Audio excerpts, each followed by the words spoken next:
Good morning and welcome to the Newsfile. This is your most authoritative news analysis platform. And here on Newsfile, as always, we put Ghana first. 3 simple questions, but difficult answers. First and second ladies, have they been vexed and forced to reject and refund quote-unquote salaries? Is that the end of the matter? Threats, naked threats for attacks on journalist Erastus Asare Donko. Will the MP, who is known to even set tribes against each other and suffer almost nothing in a court of law, suffer anything in Parliament as he's being referred for investigations, for disciplinary sanction? Will the police keep to their word to deal with him? Because threat of harm is a crime in Ghana. Will the US place a ban on him? The Chief Justice, in the eye of the storm. Is this a storm in a teacup or a raging storm to destroy? We'll be right back to deal with the vexed matters. I'm Samson Ladi Anyanini.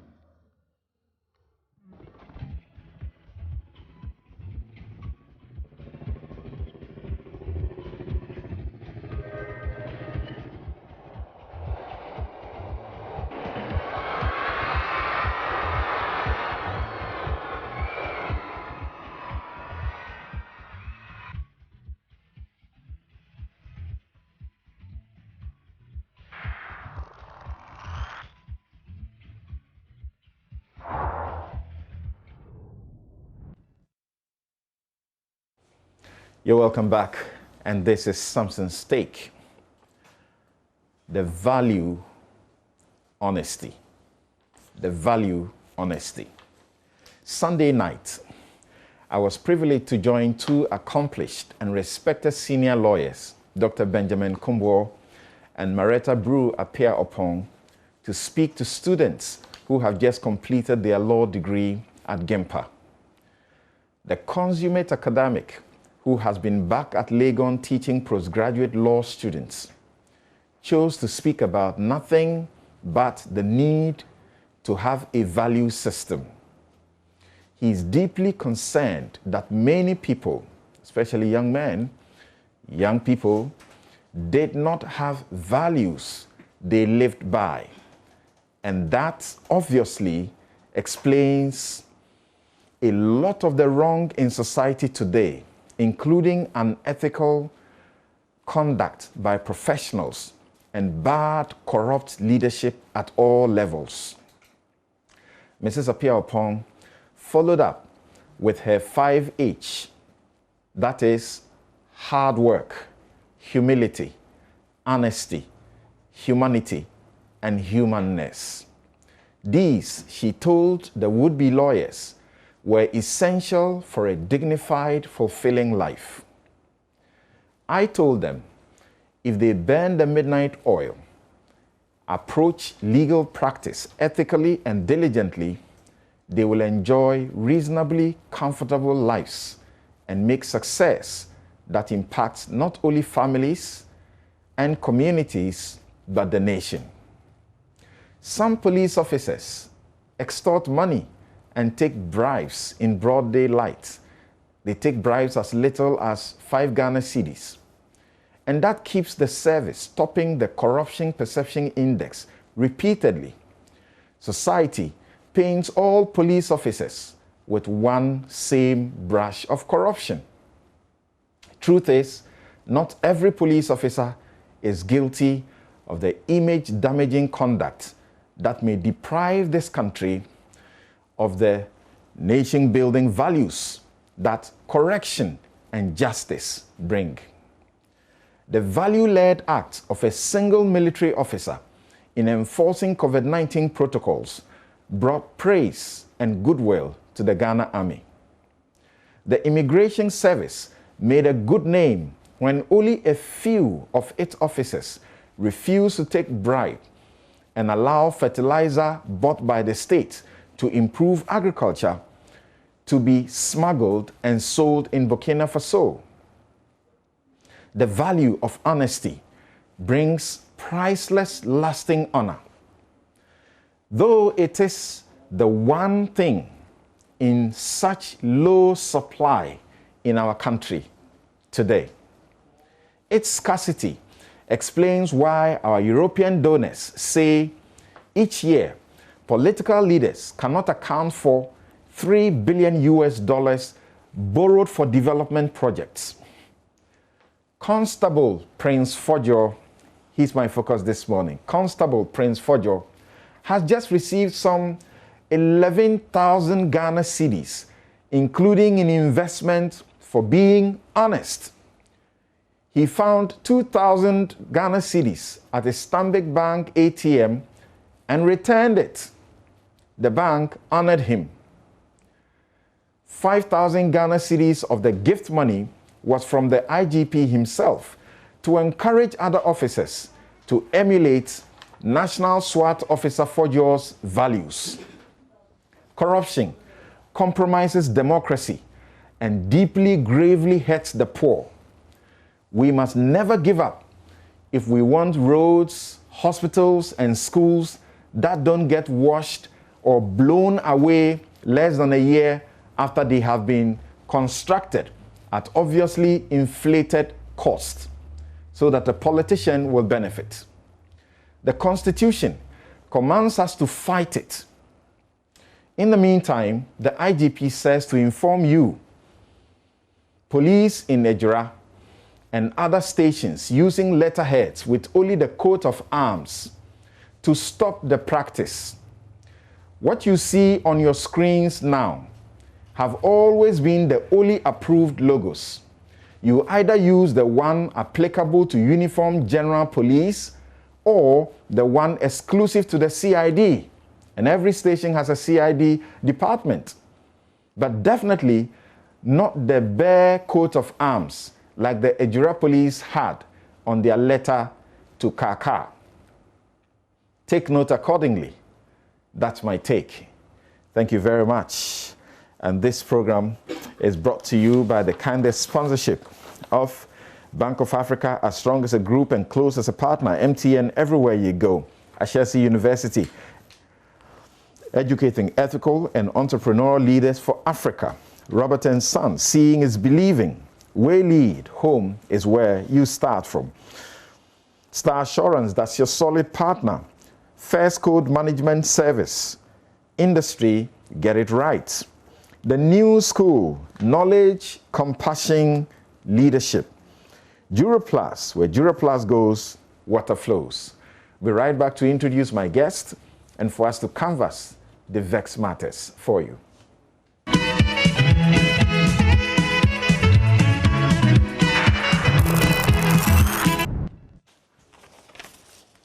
You're welcome back. This is Newsfile, it's your most authoritative news analysis platform, and here on Newsfile we put Ghana first. My guest, Abdul Malik Kubako, editor-in-chief of the New Crusading Guide newspaper. Martin Pebu is a private legal practitioner. He's a rights activist. Dr.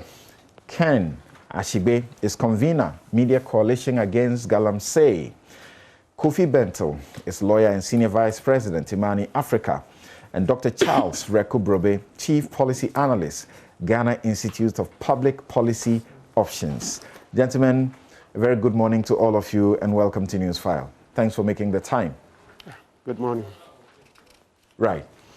So we begin with the matter that has so vexed the First Lady and the Second Lady, Rebecca Akufo-Addo and Samira Baumia, so much so that they issued press statements early this week saying that you people in Ghana, you like talking too much.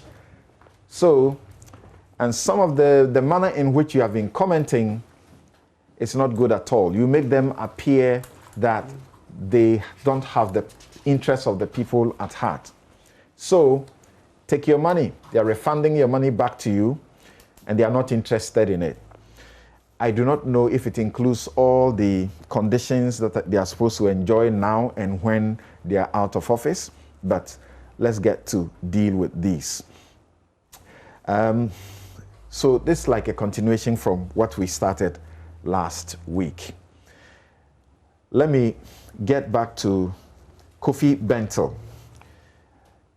You were so uncharitable with the subject matter, except that in principle you supported the some sort of allowances to them.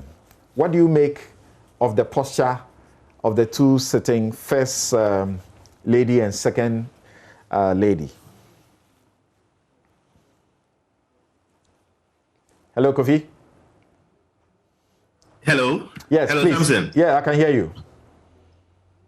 I was asking if I was that uncharitable. I think maybe if we didn't get it well, let me say again. I said that, look, they have to be given something for the work they do. So in principle, I am not against payment. However, because over the 20 years or so of this republic, we have had a situation where essentially we have, ended up with a predatory elite.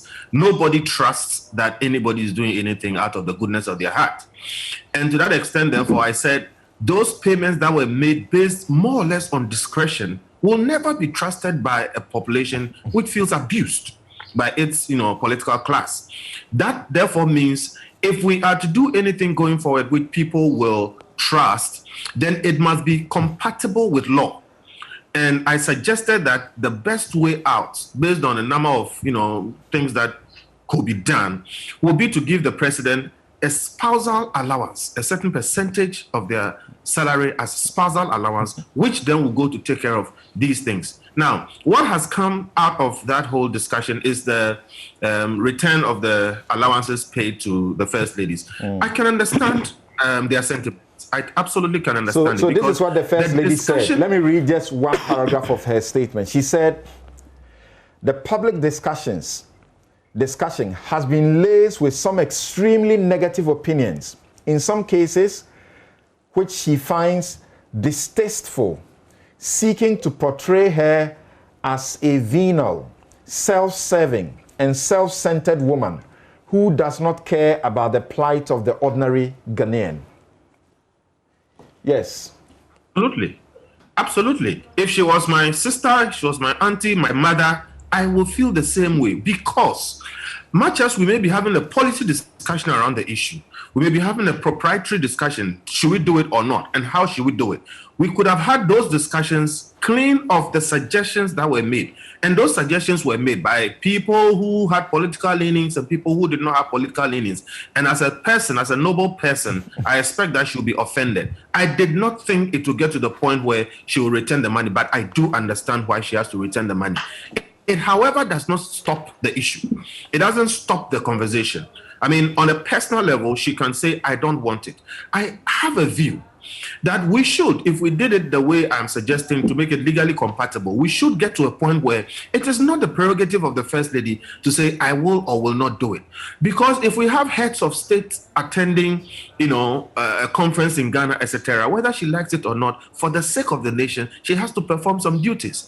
This is why, again, I repeat, as has been done for multinational CEOs, etc., let us give the president a certain percentage of his salary as a spousal allowance to take care of the duties that first ladies have to perform. Now, if there are other things that the state requires them to do, the state should properly resource them to do it. I disagree that some people say they should find work. If we allow first ladies to work, the cost of security alone and disruption alone will be far more than what it costs us to, allow them to just perform state duties and be safe. And God forbid, if we have a security situation like, say, a kidnap, all right, of a first lady, you would understand what it means when we say they should not expose themselves. We'll have to deploy the whole Ghana army because it will be an action against the state. So, in short, I do understand why the First Lady has done, First and Second Ladies have done what they have done. I think it's unfortunate, and I think that the state must not have this kind of tense relationship with First Ladies. They must always be put on a pedestal. They must be gracious persons who, even though they are not literally mothers of the nation, must be seen in that light. Okay, so I think we should find a solution to this quickly, and if there's anything that can be done to assuage the feelings of the First and Second Reading ladies, the letter, do you understand that the rejection goes to, for example, what has been provided for them as their conditions, the other emoluments?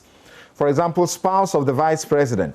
The report in page 74 says it starts with payment of salary equivalent to cabinet minister, non-MP, as currently pertains.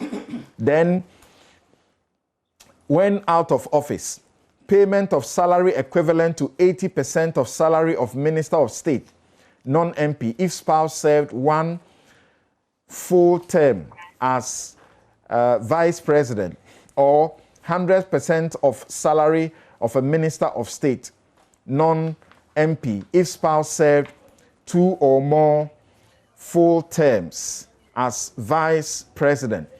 Of course, you know that there are other benefits that are supposed to come to them whilst they are in office and when they are not in office. The facilities, including that of matters of accommodation and security and transportation as well. Do you understand that they are rejecting everything? Because they seem to speak about the money, only the money. Well, it's my understanding that they are rejecting everything, and I think rightly so. Indeed, those recommendations are absolutely terrible. They are totally unjustified. Under what circumstance? It doesn't make sense in law. It doesn't make common sense. They are not ministers. They don't have the roles of ministers. We don't have a social contract with them. They do not account like ministers account. So there is no basis. I don't see a basis, in common sense, in law, in propriety, for us to do these things and pay them pensions on top of it when they are out of work. For what reason? And these are the reasons why people just don't trust that our leaders have the country at heart. So as for those recommendations, I think we should totally cancel all of them. They don't, fit at all. Okay. And so if they are being rejected, all well and good for every one of us. But the thing is, we must not just cast everything away. We cannot have a situation where first ladies and second ladies are refusing to do or perform state functions, or they are doing it reluctantly. So we still have to deal with this thing. If the did you say we cannot have a situation where they are refusing to perform state functions? Well, yes, it is their prerogative. Why? Who has given them any state function to perform? Well, you see, the thing is that statecraft, all right, requires that you have certain things in place. It is not becoming, it will not be nice if the president, for instance, is hosting other presidents or, doing statecraft, okay, and the first lady opts out. She's seen on a beach somewhere, or she's seen doing something else somewhere. You may say there's no law to it, but the truth of the matter is that it reflects on the country. So I'm saying we should not get to that point. I think they would do it out of the goodness of their hearts. I think they would do it out of support for their husbands. I think they would do it because it is a noble office. You like the best of examples, and sometimes we go to America. What does the situation there teach us about what you seem to desire that should be done for first ladies? Well, you see, in America, one, they are not paid salaries, but they are giving maybe millions of dollars, a full office, proper state assistance in everything that they do. And they are required in certain situations, not by law, but by convention, to do something, for instance, decorating the White House. And the wife of President Trump had a problem with decorating the White House. Okay, once she did it and it was all red and people had a lot to say about it, the next time she was caught on tape using invectives and complaining that she had to do it, and there are people who had issues with the fact that she wasn't staying in the White House. And there are pictures and videos of she performing state functions and slapping her husband's hand, clearly she was not that happy. You know, a lot has been said about her role as a reluctant first lady, and all of us have laughed about it. Okay, now rolled together with the presidency of President Trump, we will take it in a certain way. Okay. But if, for instance, Michelle Obama had taken some of those stances, if she had done some of those things, hell would have broken loose in the U.S. Okay, would have so let's kinds of things. Let's if get we want to go there, we'll go there. But the point is, first and second ladies have roles they perform. All right. These roles are not assigned by law, but they are important in stage and state. Thank you. Let's hear Martin Pebu on this, and the concluding part. The First Lady said, in view of this, the First Lady, in consultation with the President of the Republic, has decided to refund all monies paid to her as allowances from the date of the President's assumption of office, i.e. from January to date, amounting to 899,000, is it? Yeah, almost 1 million. Almost 1 million, yeah. Almost 900, yeah, almost 900.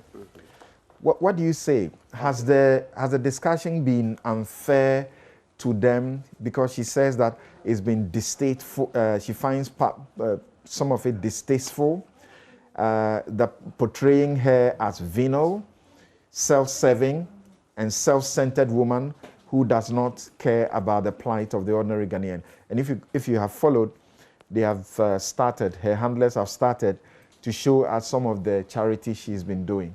Okay. Yeah, so I must say that, look, she's done marvelous, okay, by returning the money. That's a mark of very high emotional intelligence, okay? Yes, it's a mark of very high emotional intelligence, because the facts on the ground show that millions of Ghanaians are suffering. So, I mean, it's very easy to understand why they will be mad at the First Lady being paid such a colossal sum of money, when in the first place, everything that they kind of enjoy at home is paid for by the taxpayer. We foot all the bills in their home state, okay? And the president is paid a salary. And then I've also added that, look, there's this part that, well, they have brought it on. There's this part that, look, practically, they make a lot more money that you and I don't see. I want to state it. Yes, Kufuor said it, that when you come into the office, companies fall over themselves, bringing gifts. Wah. Please, let's repeat. That's what President Kufuor said, and I love him for the honesty.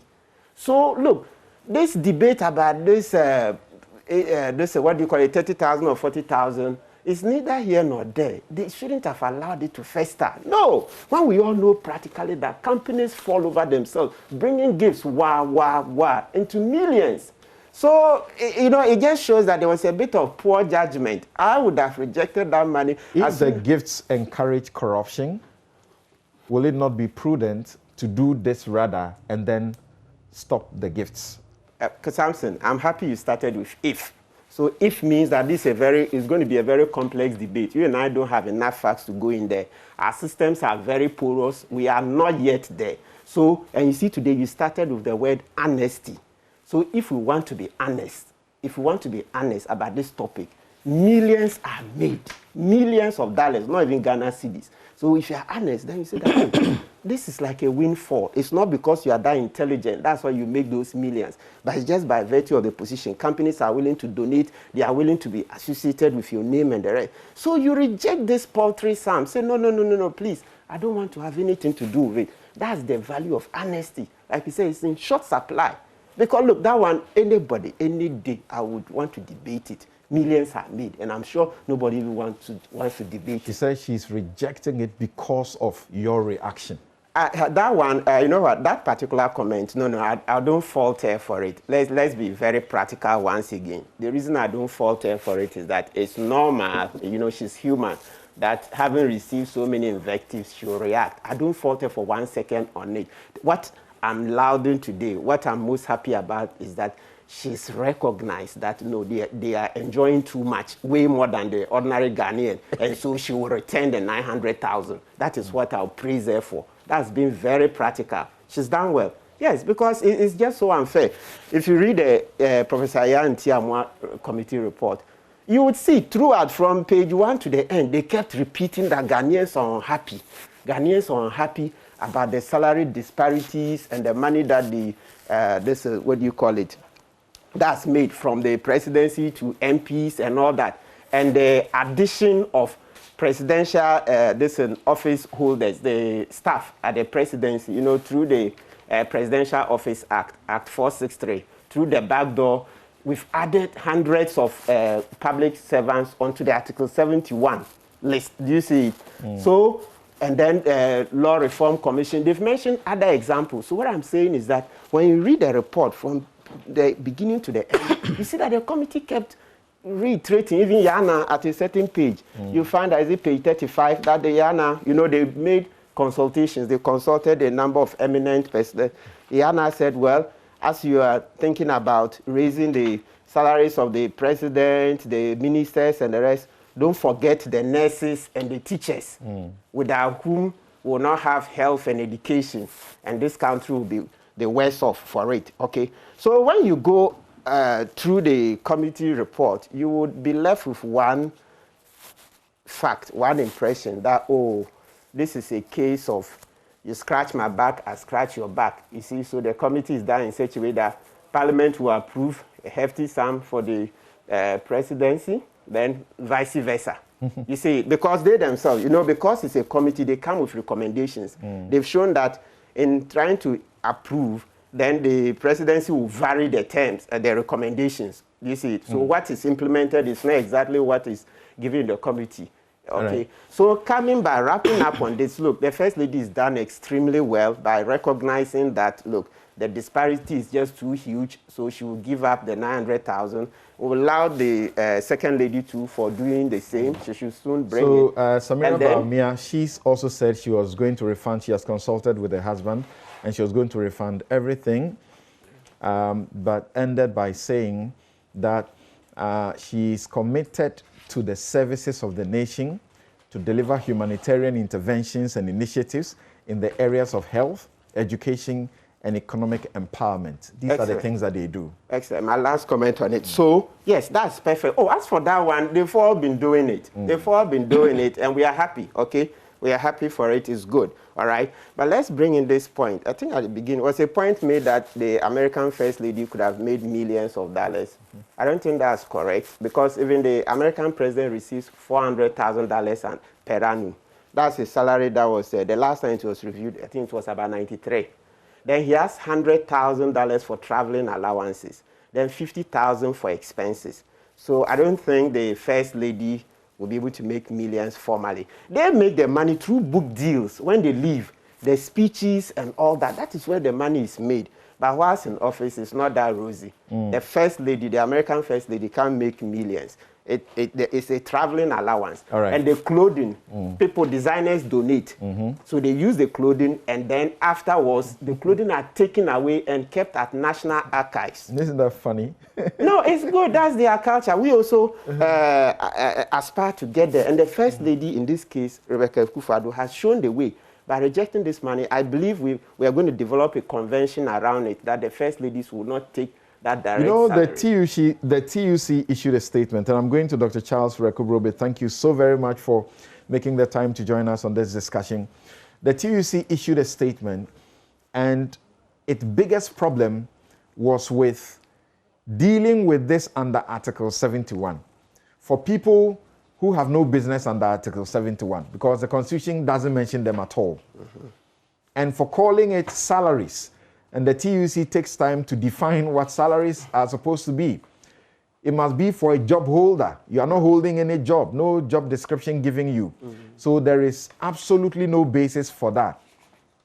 Then they actually made a call to the president, and they said, we would like to advise President Akufo-Addo to use all the powers accorded him by the Constitution of Ghana to stop the payment of the salaries to his wife and the wife of the vice president immediately until they are assigned official duties and responsibilities. The president should also ensure that all such payments made to his wife and the wife of the vice president are refunded immediately. So there was pressure on them to refund, not so. And Dr. Charles Rekubrobe, you also wrote, actually petitioned the Speaker of Parliament to stop it. That was the deed of the last Parliament. This Parliament doesn't have power over it. What do you say?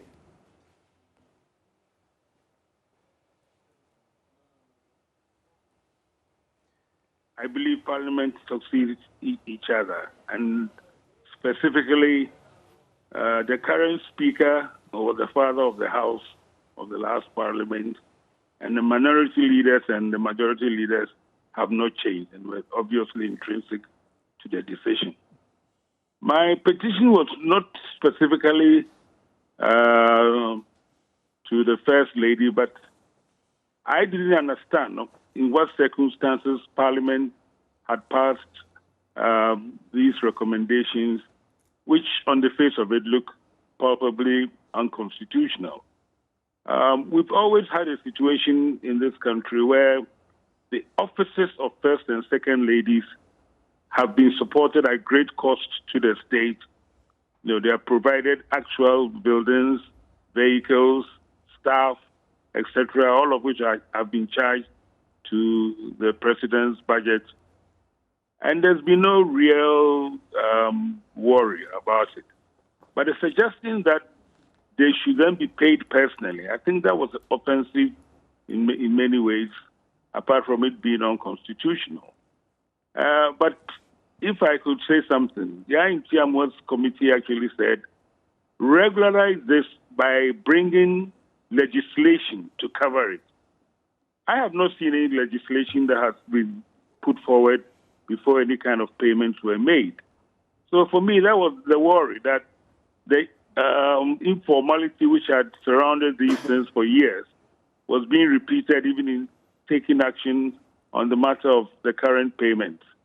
I did congratulate the First Lady for returning the money. I think whoever drafted the letter that accompanied it was a little bit insensitive to the discussions that were going on. But it's a great gesture that the money was returned. We should continue to support the offices of incumbent First and Second Ladies. All the rest, I don't think I subscribe to. Paying wives of military leaders, widows of military leaders, etc., and paying First and Second Ladies post their leaving office. But as the professor said, whatever we want to do must be cast in law so that everybody is very clear as to what is happening. So, beyond that, you're okay with it? I've always been okay with supporting the offices of First and Second Ladies. Offices, not officers, not the personal payment. I think because if you look at how much we have spent on supporting the offices in terms of infrastructure and personnel and facilitating the work they do, I'm sure their personal salary wouldn't even be 4 or 5% of what the cost to the state of facilitating the office. And so it's unfortunate that something which appeared unconstitutional in terms of paying personal salaries for undefined jobs should cloud what we all believe should be support to the First and Second Ladies. Don't forget, in my view, the First and Second Ladies actually enhance the work of the President and Vice President. And in that case, whatever benefit endure to the state also endures to the incumbent. If they do a very good job, people associate what they do with the incumbent's efficiency and all of that. But I think we should get away from this business of thinking that they are doing offices of state and must be paid for it. So do you join those applauding the decision to refund? Oh, absolutely. I mean, I did actually, in one of my rare posts, congratulating the First Lady in my very, very poor gown. But I guess nobody took me up on it. I think they did very, very well in refunding allowances or salaries or whatever it was. it was a very, very good gesture. It was being sensitive to a situation where the country is facing a lot of hardships, both in terms of paying more taxes and prices going up, etc., etc. And the insensitivity of the elected officialdom who are supposed to be acting in our name and for our welfare, at this particular time, granting itself a lot of excesses which are really not necessary. So I applauded the actions of the two ladies. I think we should continue, but legalize and support the officers to ensure that whatever value they add to the work of the incumbent is maintained. Beyond that, I don't support any other payments. So what do you say to those who say, well, this is just coming to our attention and we're getting very appalled at it, disgusted at it. But no, it has been happening. I think people it has been happening for years now. So should we retrace our steps back and get everybody else who has benefited from allowances, though not salaries at the time, to refund? I don't think we should ask anybody to refund allowances. You are the lawyers, you talk about the retrospective effect of legislation, etc., etc. I think that what has been happening in an informal way, payment of allowances, I mean, the first thing you need to ask, whoever introduced these payments, did they do it on what legal basis? It was somebody's whim that started all these things. And the good professor has said, no, let's not act on whims. We have a constitution. We are guided by laws. Let us make these laws consistent with the constitution that we are operating. So the debate and the discussion about refunds, etc., I think is just the politics of what is going on. But I think where the whole committee crossed the boundary was the suggestion of paying salaries. Okay. So that I have a great difficulty with. But I don't think we should get into this business of refunds, etc. All right. The TUC made a call. The statement that was signed by Dr. Yauba, the Secretary General, they said we would also like to advise the President to initiate a process towards the establishment of a commission made up of experts from various fields to advise government on salaries for all job holders in the entire public service to ensure fairness. The current system appears to favor politicians at the expense of other job holders in the larger public service in terms of salaries, allowances, and other job-related privileges. Under no circumstances should sections of the public service have unfair advantage over others in the same public service. The wrongs that have been perpetrated over nearly past 3 decades at the blind side of the Ghanaian taxpayer must stop now. Should we be setting up a committee? The Constitution Review Commission appears to have given us the blueprint, what we needed to do. They said this thing of I scratch your back, you scratch my back, that the President and Parliament have been doing on Article 71 is an incestuous relationship that is not good. And then Ghanaians met with the commission and told them that they didn't want this to continue. So they proposed an emoluments commission. What do you say? I agree with both the TUC and the CRC. The problem we have is that neither has the weight of law. The TUC's call is not consistent with what the current Constitution says, and the Constitutional Review Commission's report has not been implemented. So I may agree with it, but the issue is, can it be done? I don't know whether the current powers that the President has for establishing committees is part of the entrenched provisions or how we change the Constitution.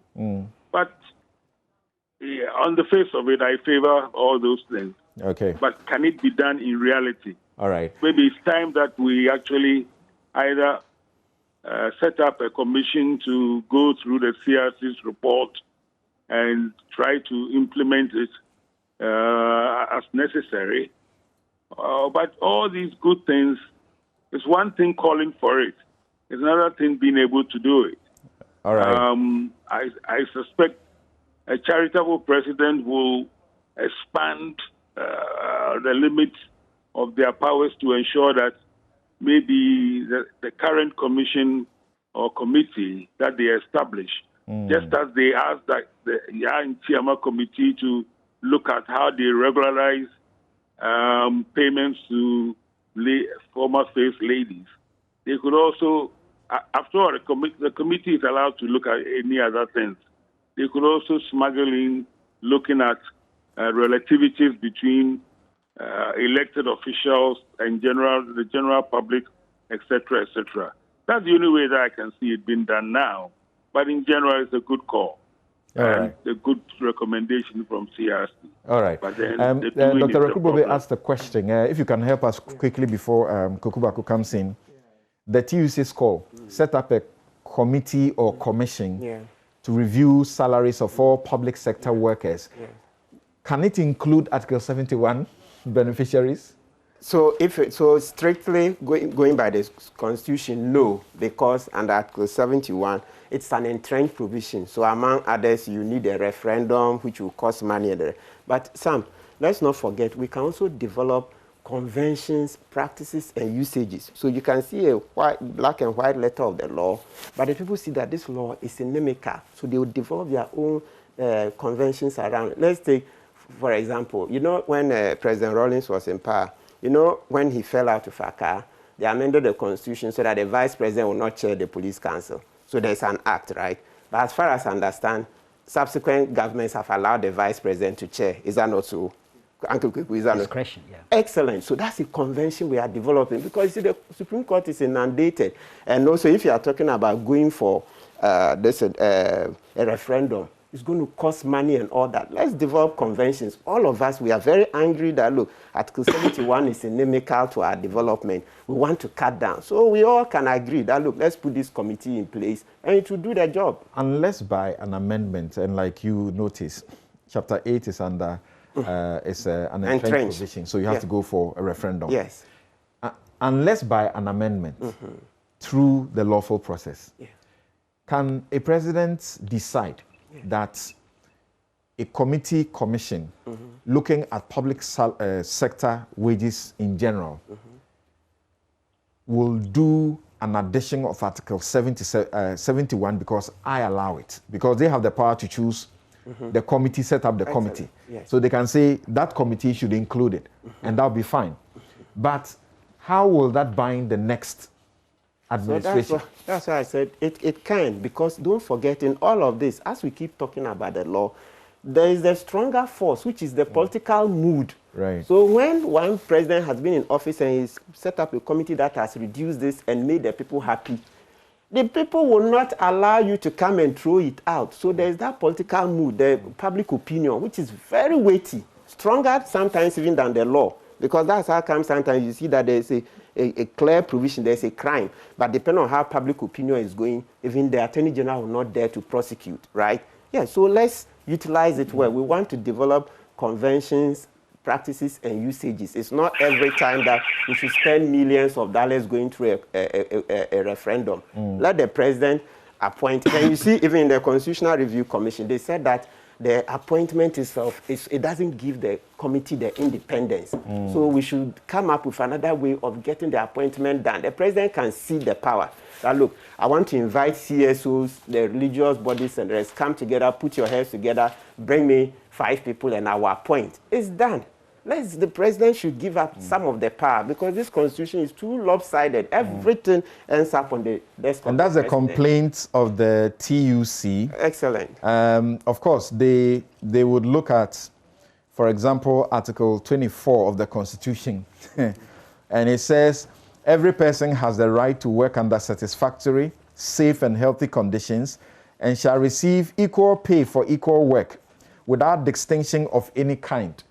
But here is Article 71 that we have managed to create such a gaping distinction, and almost every 4 years, their salaries, allowances, emoluments are being enhanced so handsomely. Exactly. And the ordinary worker It's left this time was asking for 5%. They didn't even get it. Yes, Kofi Bento wants to make a point, then we bring you in. Yes, Kofi.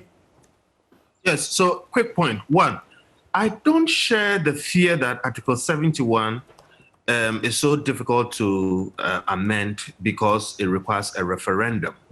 I believe, and I'm actually working with HKP on this, that every 4 years we do have a referendum in this country.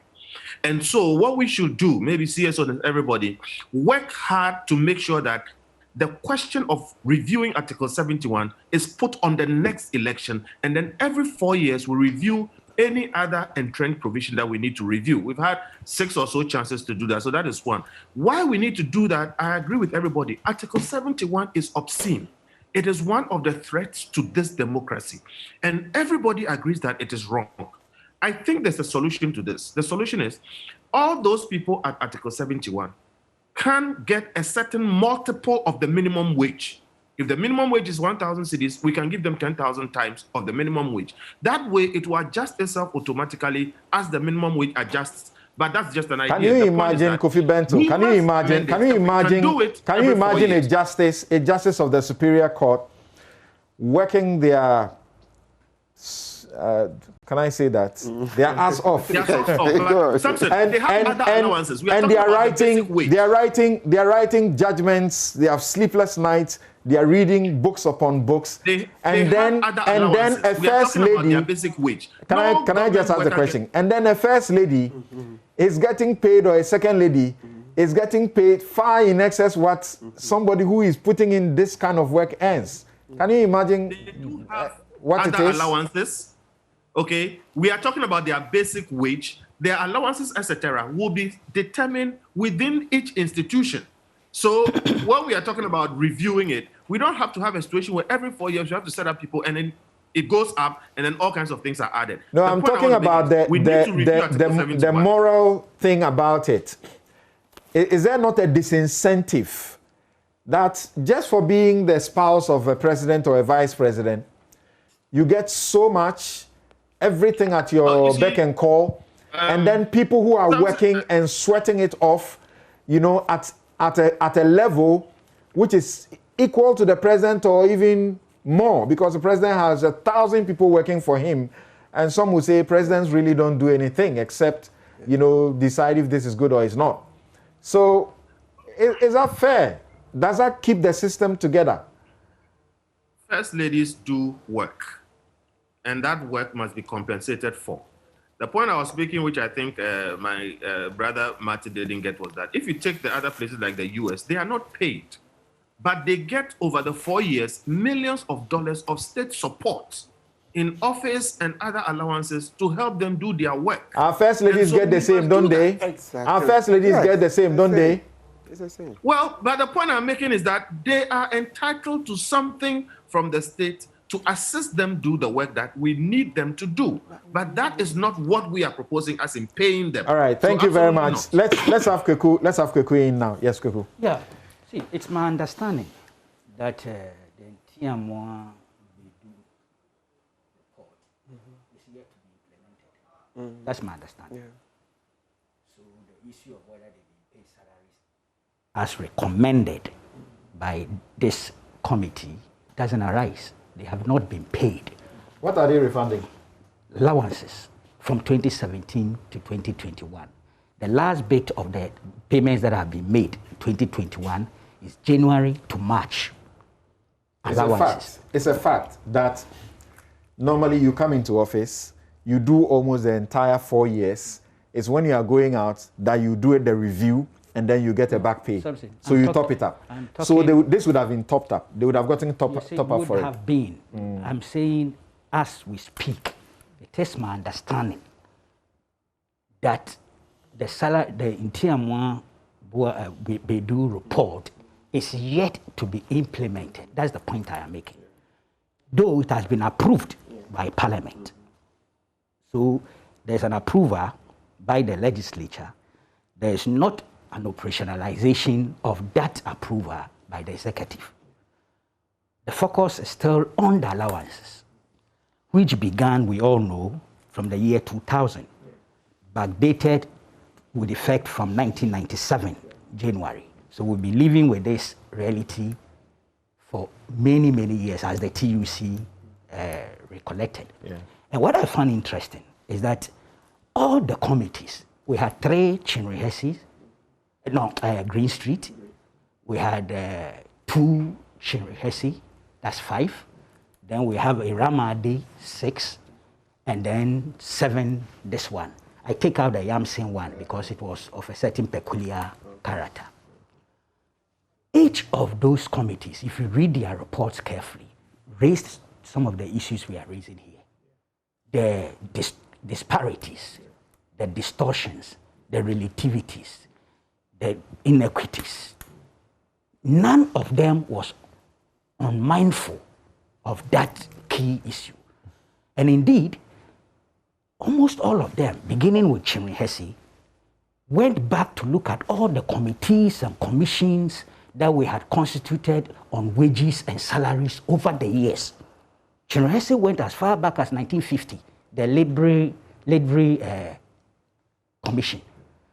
They referred to Isifo Ali, Meosodwe, Jampo, all those things. And they recognized that, look here, Article 71 office holders and the packages that are being delivered to them based on, of course, not exactly on the Constitution. The Constitution mandates the committee to be formed to look at privileges, facilities, and things. But the fleshing comes from the committee's recommendations, then, of course, subsequently approved by Parliament and the Executive.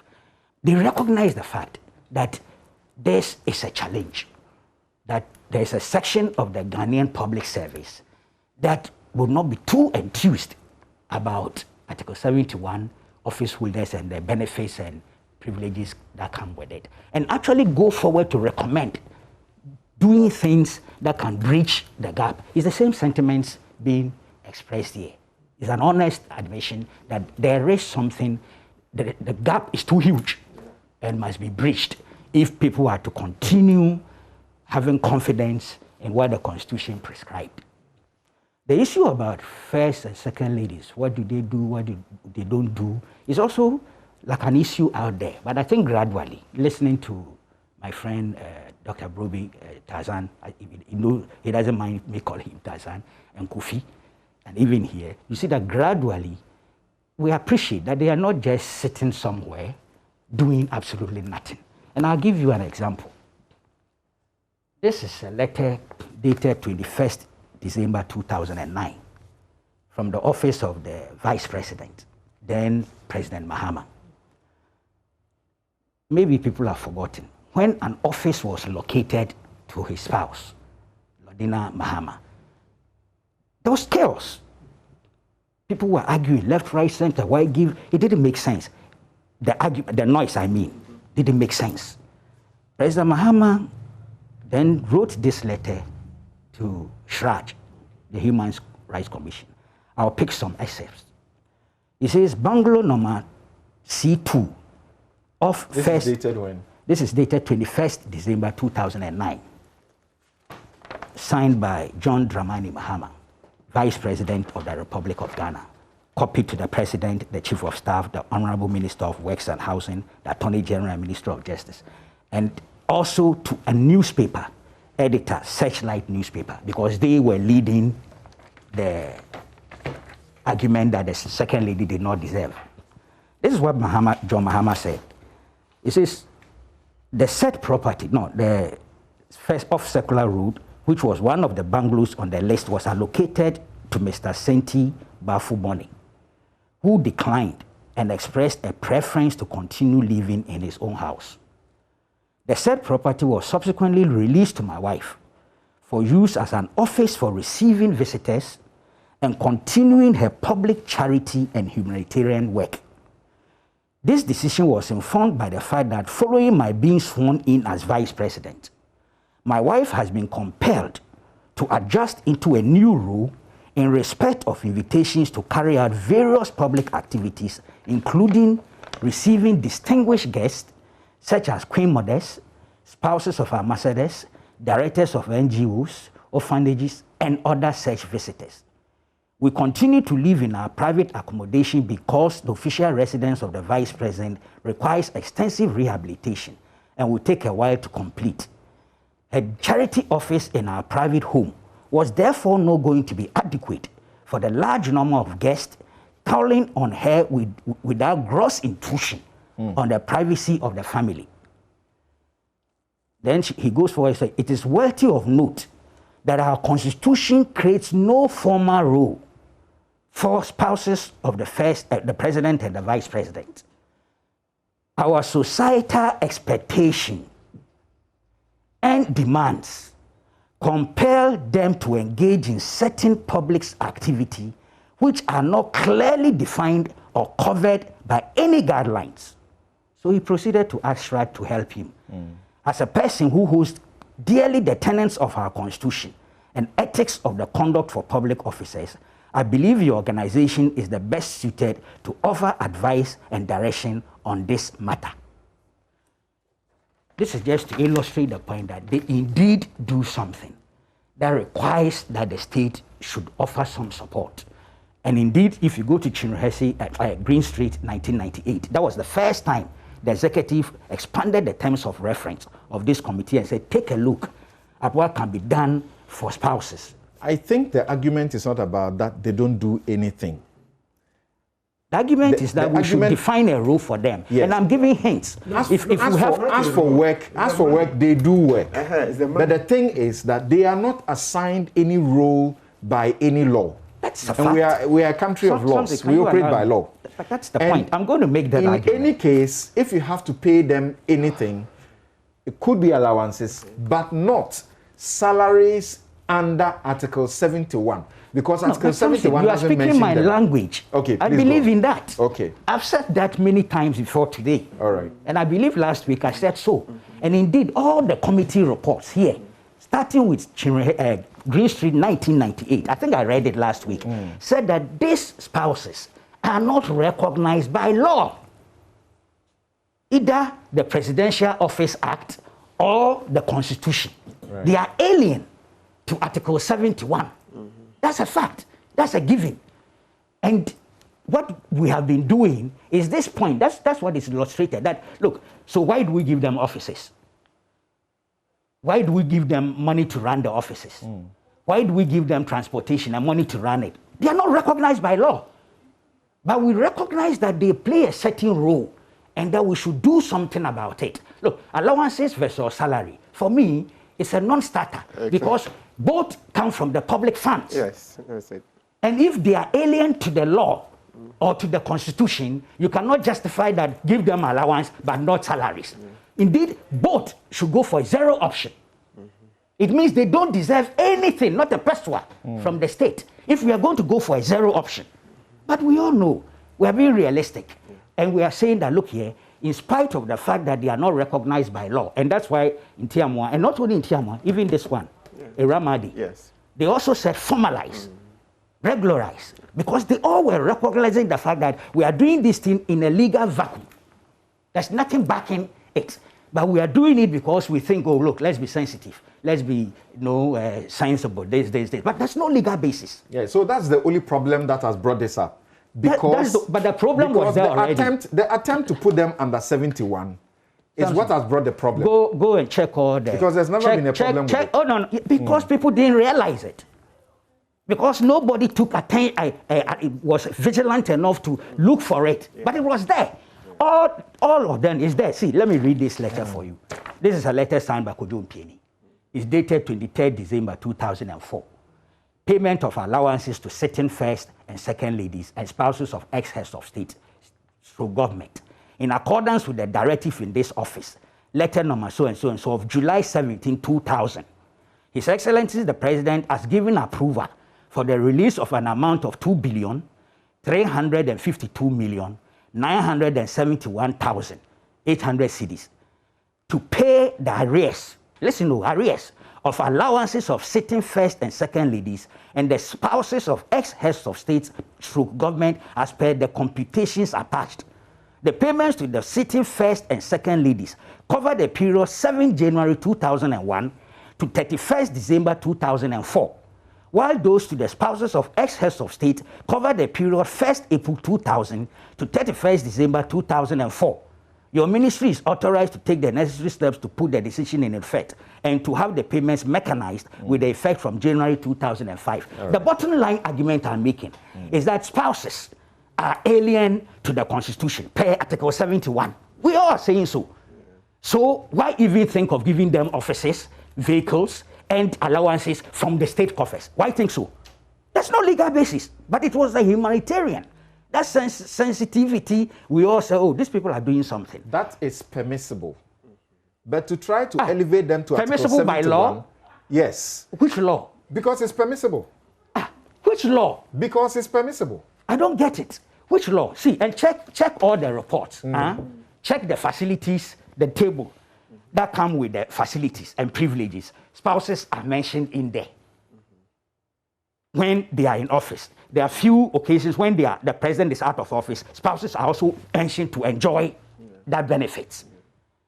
I'm saying that I don't know what you mean by permissible, except to reference me to a law. The reason is you haven't yet done all that. The reports clearly acknowledge that it is an illegality. Thank you. If you elevate it into Article 71. But that is, but look, Atudazi's each time. Yes. So that is why. You know what? That's why this committee also says take the legal steps. And we haven't taken the legal steps. And we hear announcements led by the information minister about the approvals, and then the whole nation goes, No. But you see, we have to be fair to the facts. Yeah. This is not only this committee that has recommended formalization and regularization. Yes, the last one, this one, Iramayade did say. Yes.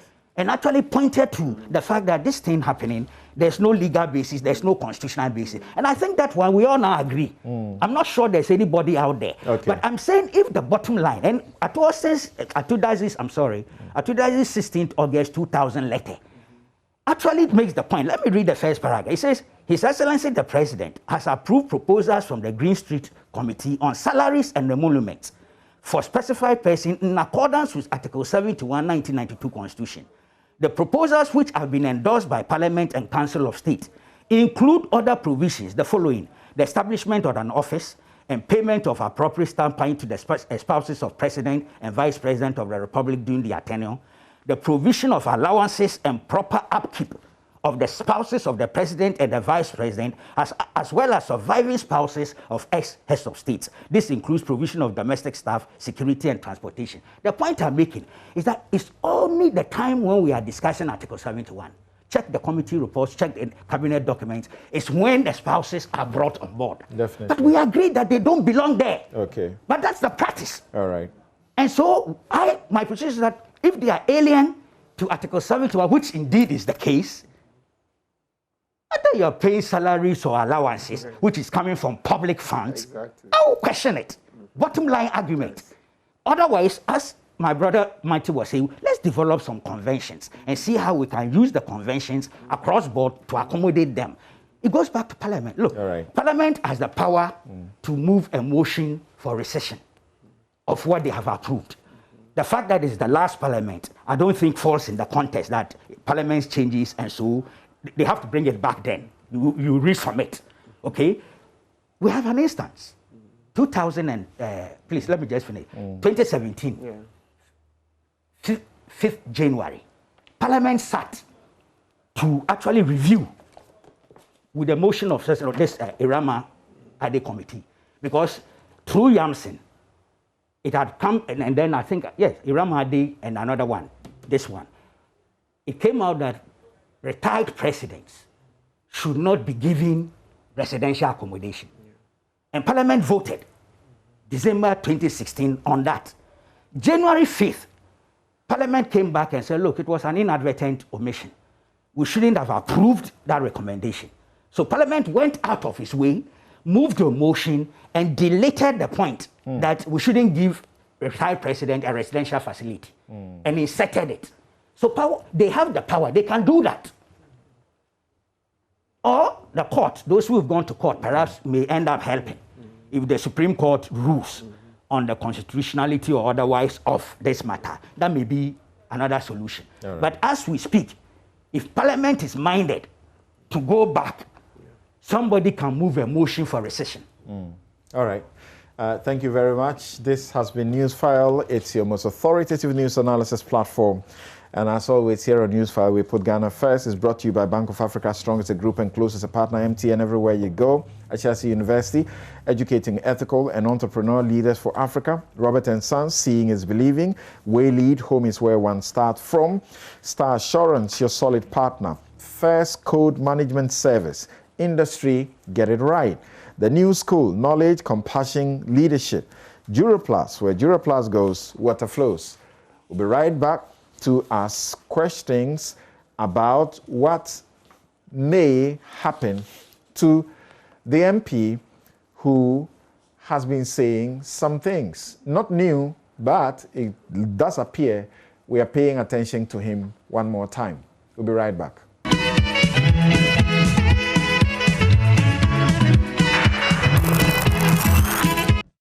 It can be a fatal gamble to toy with the threats against the life of Erasmus Asaredonko. Every life is of sacred worth and intrinsic value. The right to life and personal liberty is of primordial importance, which all Ghanaians everywhere and at all times must enjoy. The life of Erasmus Asaredonko must be protected at all costs, and we urge the national security apparatus to take this up with urgent promptitude and utmost seriousness. It is not enough for the petition to the relevant quarters to gain traction. What is most needed is concrete action on all fronts to address the issue, and we shall not rest until something concrete is done. On Ahmed Swale's assassination, impunity and timid attempts to fight it as the main reason for the decline in Ghana's ranking on the World Press Freedom Index. The latest threats against Asaredonko present another prompting to deal surgically with the cancer of impunity, which is a stain on reputation as the citadel of press freedom in Africa. Mr. Speaker, I therefore call on you to exercise your powers under 27 to refer Honorable Kennedy Ohini Ajekum, whose acts and conduct, Mr. Speaker, continue to affront the dignity of Parliament and bring it into disrepute, as captured under Order 32. Mr. Speaker, my basis is on the conduct of the said member on his own television network, which has caused another network, Joy FM, to refer him to the CID for investigation. Mr. Speaker, the letter from Multimedia to the CID quotes what he said on his show. Mr. Speaker, I also have a copy of the said program as attached to the petition sent to the CID. And this letter by Multimedia is dated July 13, 2021, where he is copiously referred to as the chairman of the Committee of Defense and Interior. And Mr. Speaker, for those utterances to be attributed to the committee chairman of this House, Mr. Speaker, I think it calls for the attention of this House. We need to emphasize that the committee did not receive the referral from Right Honorable Speaker in respect of Mr. Suini's motion. So that is why there is no such thing on the business statement. But I need to emphasize here, Mr. Speaker, that our colleague has been engaged extensively Honorable Kennedy Japan on this matter, and I have received very positive responses from him, and I have no doubt on my mind that perhaps, not perhaps, I have no doubt on my mind that steps will be taken to deal with the matter appropriately so that there wouldn't be the need to even go into that long haul of, So, Mr. Speaker, I just needed to assure the House of these steps that have been taken by the leadership of the majority. We want to work together, and the media is not an enemy. We are not enemies to ourselves. Sometimes we slip. What is important is for us to take steps to remedy or resolve when these things happen. We are all human. So today, we have been, that is the status, the decision of the Speaker, the ruling of the Speaker. Then the Deputy Majority Leader, who we know is a long-time counsel and lawyer of the Honorable Kennedy Japan, is telling us today that, oh, let's prepare for some out-of-court settlement of a sort, or out of committee, out of privileges committee settlement. I mean, under what standing orders is the Deputy Majority Leader giving us this announcement or serving this notice to the House? I mean, please, if you want to plead for your client, come properly and go and do that at the committee. But don't say that, oh, we would not have to go through that long. Who has complained about the process? We are ready to go through the length of that duration. And let's be careful we don't create the impression that some MPs, when the Speaker has referred, they are above that referral. He must go there and ensure that the decision of this House and the decision of Mr. Speaker is respected. So please, as for that, your notice, we reject it. We don't know how it is grounded.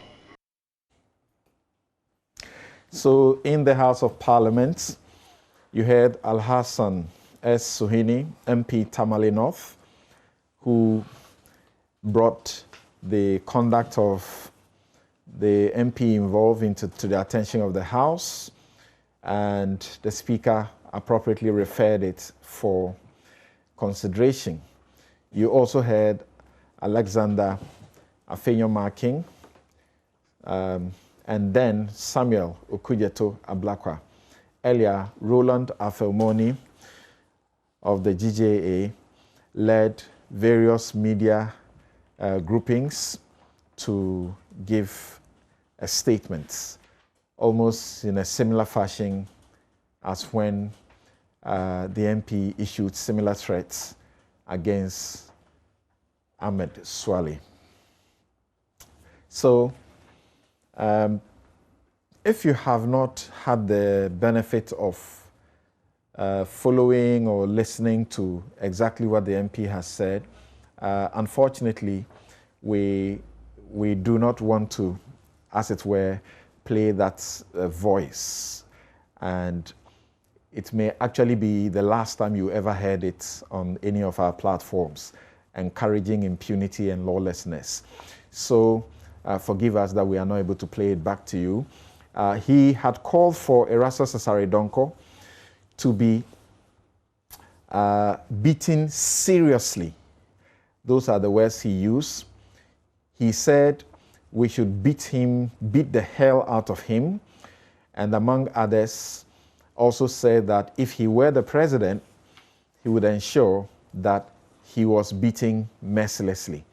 Well, a formal complaint was issued by the multimedia group against Kennedy Japan and taken to the police and also to the Speaker of Parliament and various other places, including to the National Media Commission, to the Human Rights Watch, New York, the Committee to Protect Journalists, CPJ, International Federation of Journalists, and the Commission on Human Rights and Administrative Justice.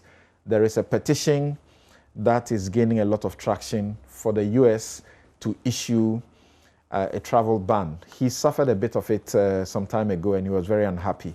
So that is also going on. Question is, the police have issued a statement assuring that they will take the necessary action. I read just one paragraph of it to you. It says, the Ashanti Regional Police Command has received a formal complaint and petition from Multimedia Group against Honorable Kennedy Ohene Ejapong, MP for Asin Central Constituency, for threats allegedly made against their journalist, Mr. Erastus Asare Donko. The petition is receiving attention and being investigated by the Regional Crime Officer, and any further developments will be communicated. The question is, will anything really happen? Ken Ashibe, thank you very much for making the time to join us once again. Hello, Mr. Ashibe. Hey, hi, yes. Samson. Right. Good morning. Thank you. So my question is, do you have faith that anything will happen at all? Samson, if you take, as a social scientist, I would go back and look at empirical records and find out what has happened in the past. And if it is just looking at what has happened in the past, then nothing would happen. But if you also go back and look at it historically, it is because a few things have not happened, and that is beginning to change. For a fact, it's only one of the few stations or media houses that have been able to follow a case to ensure that it resulted in a judgment of a kind has been Multimedia. And also we have seen in the very recent past when media come together. A typical example is the Caleb issue. When it happened, Multimedia, all the media houses came together and put sustained pressure on. We were able to see some things beginning to change. So from what exactly the way we are handling this particular issue, learning from our mistakes in the past, that is journalists and people like myself who have benefited from the work of journalists, deciding that enough is enough. We cannot continue to allow impunity to reign. We cannot allow to get people treat journalism as if it were a crime. If we do what we need to do, ensuring that all the state actors that we have sent these petitions to, all the other bodies that we have, if we continue to bring pressure to bear, we would definitely get some action in this particular situation. We need to realize the fact that in this particular case, we have seen death from a similar action. So this is not one of the things that we ought to joke about. I said it when, as managing director of the Graphic Communications Group, I stood in open court and one of my journalists who had been manhandled by two footballers, and we had gone to court and the company had gotten a lawyer with waiting brief ready to ensure that the right thing was done, and waiting that after that criminal case, we're going to bring a civil suit. And he stood in court and decided that he was no more interested in the case. It is that kind of action that leads impunity to thrive, where people think that they can do all manner of things to journalists and nothing would happen to them.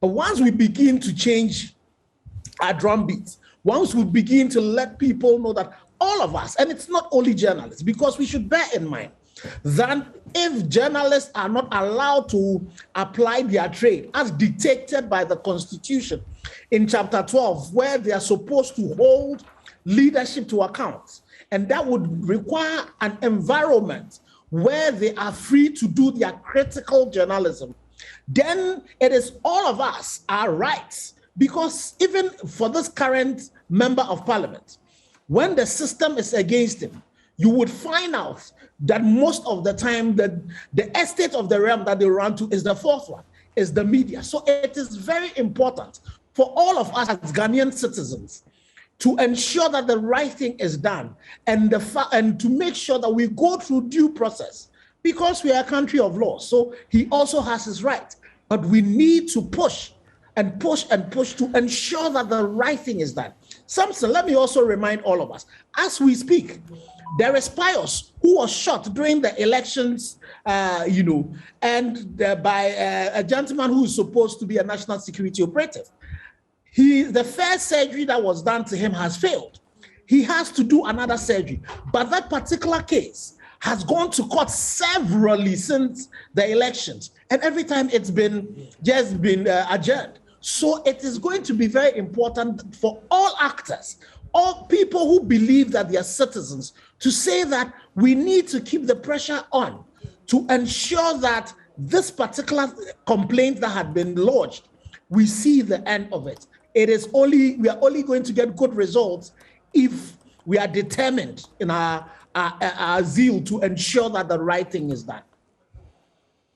Right. So beyond the various angles that are being pursued in Parliament, his own colleagues, of course, you won't find any member in the party he supports join those who are saying he's not deserving of chairing a committee and the rest of them, and he needs to suffer, the heaviest of sanctions that you can find. Do you trust that it will yield any results? My question is about the fact that this is not his first time. Even at a point where he has issued a call on one tribe to hit the other, and he's put before court. He's never, giving any hefty sanction. He's cautioned and let go. He's come under contempt processes. And as we learn, once again, he's just been asked to go and sin no more. Nothing really happens. Do you think that anything will happen? His party is defending him to a large extent. Well, I see, Samson, the power of the masses is bigger than any other power. And that's why the Constitution talks about the fact that sovereignty derives from the people. Yes, we have seen things that have happened, including, aspersions that he cast at a judge. And we are yet to see what would happen to that particular case. And this is the second time he's even going to the Privileges Committee as well. Thank God for giving us the kind of parliament that we currently have, so that it is not the majority that has the speaker as well. Sorry, I didn't hear that. You said this is the first time he's going before the Privilege Committee? No. Okay, thank you. All right. So I'm just saying that this is not the first time he's going before the Privileges Committee. And in that particular situation, the recommendation of the Privileges Committee was not made to see the light of day on the floor of Parliament because, we had a speaker with the party that he belonged to. Thank God, that's why I say thank God now we have a Parliament that, we really are seeing the separation of powers. So I am a lot more optimistic that if we continue to put the pressure that, yes, there are partisan interests that would come at play, but this is not a party position. And I am very sure that there are people in the majority who are definitely as scandalized as you and I are because if you listen to him, the president has not have the power to ask somebody to be beaten. This is a country of rule of laws, where if anything, even somebody commits the high treason, the president does not order him to be beaten. He goes through the processes. So I'm cautiously optimistic that if we put the necessary pressures, and you see, the pressures should not be only from just our internal organs. And that's why I'm happy we're doing other external parties that are also interested in the freedom of the media. And one of the areas that I would urge all of us to also consider is going to the West African court. There is precedent that when Yahya Jammeh, with all his things on the journalists, a particular journalist was held by the West African Media Foundation to take a case to the West African court, be it that is a civil case, but that case was won there, and Gambia was found guilty. There was a fine, and definitely that comes with itself. It comes with a stain on the state, and I'm pretty sure that once we start putting all of those pressures, the various bodies then would act. We just have to change the way we have done our things in the past. And I'm also cautiously optimistic that based on the fact that this is a repeat offender, the various committees, the various organs, when they get to look at it, they won't look at it, they will definitely not have the luxury of saying this is a first-time person. This is somebody who's issued threats.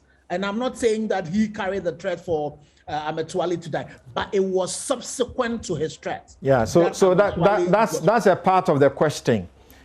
If he issues a threat and he doesn't carry it out, what's the worry? And you have just mentioned that the thing he's saying, if he were president, he will ensure was done to Erastus Asare Donko. It's unlawful, so it will not be done. It cannot be achieved. So what's the worry? See, Samson, look at it. You should also bear in mind that the things we say could get other people to do other things. And so if, assuming, because I don't have the fact, say that when he issued the threat against Ametuali, somebody then took advantage of that to, to bring us to the situation where we are. So can you imagine that somebody else taking advantage of what it is that he said to do that to Erastus? And that is the way it ought to be looked at. When somebody makes a statement, you need to compare the influence that person wields. And definitely for a member of parliament, who is also chairperson of a very influential committee, for a member of parliament who's a repeat member of parliament, he's gone to parliament severally, he comes with a lot of influence. And so you cannot just say that because it said it, my mouth no began, as they would say. You cannot go on the basis of the fact that my mouth no began. Your mouth could be more powerful than a gun. The things we say, the words we speak could urge people on the lunatic fringes who hold us in high esteem to want to be able to carry that out for us. So it is on the back of that we need to look at this particular one and say, definitely, this is not something that you ought to take for granted. And you should have to put yourself in the shoes of Erastus Assis today. That what is he thinking about himself? What is his mental frame of mind that somebody could do anything to him when he steps out? What is happening to his family members? So I am very hopeful that if we continue to push, as we are doing now, and, we speak to the various committees that have to sit on this, would look at the gravity of the situation that we have on our hands. Let's get the views of Dr. Charles Rekubrobe. So our law simply says if you threaten someone with harm, you are committing an offense. If you threaten someone with death, you are committing an offense. Threat of harm. Anybody will tell you that if this were anybody that made this comment, perhaps the person would have been in police grips by now and would be dealt with. Clearly, the police say they are investigating. And you can be assured that that's where it ends. Not so?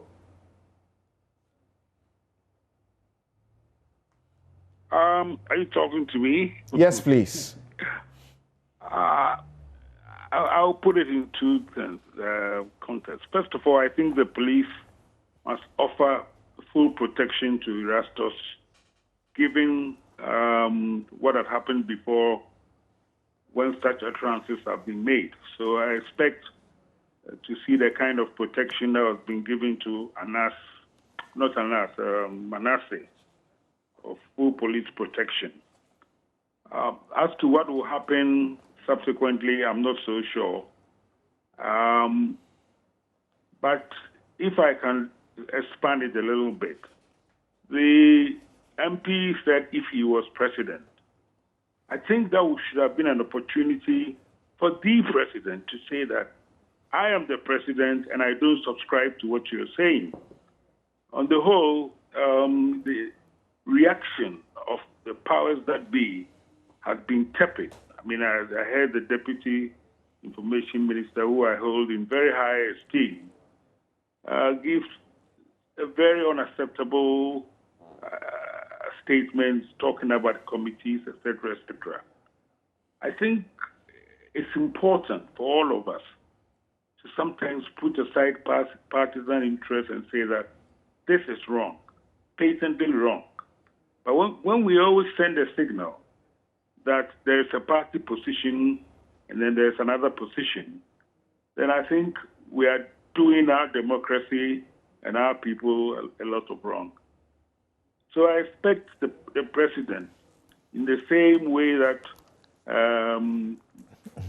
both he and others and the whole country have been following with keen interest the development of Justice Floyd in America. I never heard any Republican, even giving this great support for Donald Trump, say that the young lady who took the video of the policeman choking Floyd to death should be drawn, hanged, and quartered for just recording the event. On the other hand, there was general applause that this compelling evidence had been captured. But here I sense a lot of very partisan views as to whether Erastus, simply recording the event, not staging it himself, is being tailored by officialdom. And so it's not just enough to talk about Kenneth Japon. We know Kenneth Japon and his colorful language and his ability, his Teflon character, that nothing will land on him because you've got a support of officialdom. But I think we need to look at it in a wider context. If you remember, as soon as Erastus finished this testimony, there was a half-an-hour tirade in which, surprisingly, the chairman of the committee and another member, together with the deputy commissioner of police of Ashanti, who now is saying that they will investigate this matter, went on a spree in which they bashed the media. For me, in fact, that was what precipitated Kenneth Japon's action, even though we know that it's very unacceptable. So we need to look at this whole thing as to the attitude of power to the media, and that gives rise to such totally unacceptable utterances from the Honorable MP. And then when he does, the reaction, instead of condemning it utterly, gets into this very tepid thing of, oh, we shall investigate it and we will ensure that this doesn't happen again. Mm. The criticism that the elements in the party, as in the governing party, had started to give a narrative of what happened in Ejura and had started to give it a certain political slant and to take away the narrative that was getting into the public domain out. Now, to suggest that Kaka had anything to do with fix the country means that you are whipping up sentiments against the state, the government. And so they took a very strong position and successfully, propagated it.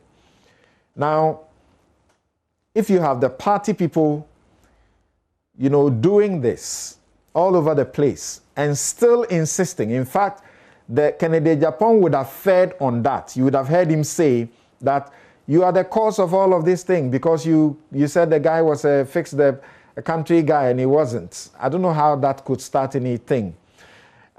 Then you say you expect the president to step in and to say something.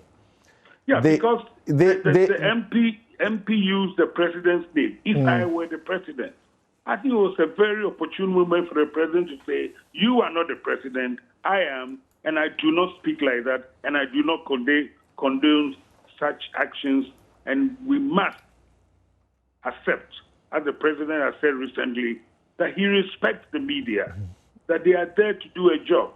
They are the fourth arm of the state.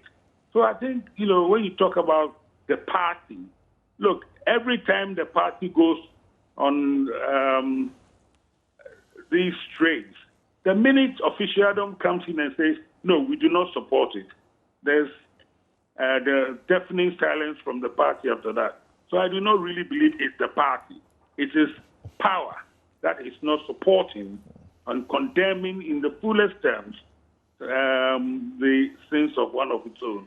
Media watchers, including the Media Foundation for West Africa, have been very categorical that the president's posture itself, particularly in being timely to make a statement when there are attacks on the media has sort of encouraged some of the acts of impunity against the media that we have seen during his term. How do you expect that in such a situation? And for a president, for example, very recently, there were people who were calling onto the Super Morning Show and expressed their views about how things that were wrong with free SHS. For the journalists simply giving the microphone to the ordinary Ghanaian to say they had issues with free SHS, he went to a formal location and announced that this media entity was attacking free SHS and the attack will not succeed. So how do you expect that the president, with that background, will step in and say anything? As whether he will say anything, that's one thing. But I expect him, as I know him, and as I've campaigned with him, and as we have sat down and believed in the freedom of the media. Don't forget, this president was my defense attorney when we were fighting for pluralism in Ghana's media. And we went as far as the Supreme Court because we believe in a free and independent media. So I expect President Akufo-Addo as president to live the beliefs that took us to court and supported a free media. As to the attacks on media for specific instances of people being allowed to express their view, I'm totally disappointed. But the fact that he doesn't come in and condemn such utterances from people like Ken and related events tells you that there's a big gulf between the avowed belief and the actual practice. Mm. Okay, you have already said during his first tenure that he's had the worst record as far as media, freedoms are concerned. I believe so. Yeah. Right. Okay. Now, Kofi, from where you sit, what should be happening? And should something be happening at all? There are people who are asking, where is the NMC? People who are asking all sorts of institutions that must be saying things and acting. Where are they? Because you are talking about an individual who consistently sits on his own media platforms and sometimes other media platforms to say things that we all say should not be said. Right. So, Samson, many angles to this. So, starting from NMC, I have had this discussion that I think there should be something like a 3-strike rule. And what I mean by the 3-strike rule from the side of the NMC, if a radio station or maybe an owner or somebody goes to sit on a particular station and does some of these things once, twice, 3 times, okay, 3 or 4 or whatever time, they should come up with something that says that if you allow this number of times, your license is out for a whole year. Okay, that will put the radio stations and all the other media, outlets on, some sort of alert so that they don't allow these things. And about delay and making sure you can edit and all those things. So National Media Commission should use regulation to try and sanitize our airwaves because they have a huge effect. Other angles to this. Look, mostly I associate myself with the sentiments of Honorable Afenyo-Makin. And what he was trying to say was that, look, maybe the man went too far and he has been trying to speak to him and he thinks that the outcomes of that is positive. I sincerely hope so. I hope so because the rest of us cannot take the back seat and assume that everything is fine. We can afford to maybe overlook an event, but wisdom says you should not overlook a pattern. And we have a situation where there is a pattern here. Now, it is not just a benign pattern. It's not something that you do and nothing happens. This pattern has played out in such a way that somebody has lost his life and there may be a connection to this pattern. So the rest of us absolutely cannot rest. And I agree with Dr. Rekubebe when he says that the president has some sort of a role to play because his name has been invoked. And please, the president is a media man. you know, before he became president, he had a large association with the media. And Dr. Rukubi told you about his cases all the way to the Supreme Court defending the media. For that alone and for his legacy, I think he must say something. Like Doc said, he says, I'm the president, this is what I believe in, so please do not invoke my name in some of these things. And it is also important that we develop a system that deters these kinds of behaviors. We have a situation where when it happens, Ken and Co and yourself, myself, we all talk and we find ways to do, and we are happy to help. Samson, you've done a lot of work in that area. What I think is missing is a standing arrangement. And I've said this in different places that we need, and I think the GJA should lead on this. GJA should have a media defense fund where they actively solicit for funding to put down so that when these things happen, you will have resources ready. And they should have a list of lawyers. You have volunteered, I have volunteered, so that when it happens, there is a clear connection to a certain set of, you know, responses. This whole idea of when it happens, then you go and scramble and try to find what to do. By the time you are done, all kinds of things may have come in. I think we will continue to have this problem and not solve it if we do not create a media defense fund. And I think the GJA should lead it. That media defense fund should be a deterrent to everybody that, just like Ken said, if you mess with the media, you will be taken up and run through the system and you will get what is coming to you. And media people must also appreciate that they have a role to play. When these things happen, what some of us realize is that people go and see them, and like Ken said, you come to court and then they come and say, I don't have the case anymore. They must appreciate that it is not just about you. Okay, it is about the whole media and giving a certain, putting out a certain sentiment that we will not as a society tolerate people attacking the media. Not because of the media, but because it is fundamental for our democracy to survive. Thomas Jefferson, who was known to be very critical of the media, very, very critical of the media, actually when he was asked, said that if he was given a choice between a government without media or media without government, he would choose media without government. And he was no mean person. So we need to appreciate that the media is not just about one person or two people, or it is just this institution of state. Our president has said something. Our president, our freedoms. Our president has said something in that vein. Have you not heard him? Heard who? Our president. He has said something in the same vein as what you referred to Thomas Jefferson. Well, I'm not sure what he said, if you can help me, but I think the point is clear that the media in many different ways may be more important than politicians per se because of their role in making sure that the state, you know, is held together, the social contract works, and that we all can enjoy the freedoms that God has given us. So indeed, this is beyond just one person, whether it is Ken or it is, you know, the person who has been threatened. I agree that he must be given protection, but I don't think the protection will remain the same for the rest of his life. And people must understand that words have effect. If you take the aspect of the committee, I think we need to make this point that this whole media harassment started from the attitude of the committee members themselves. I was sorely disappointed when after Erasmus had gone there and assisted them in investigation. And we must note that it was Erasmus's work that brought all these things into proper light. Otherwise, we would have been hearing all kinds of stories. He deserved commendation. In my view, he was attacked.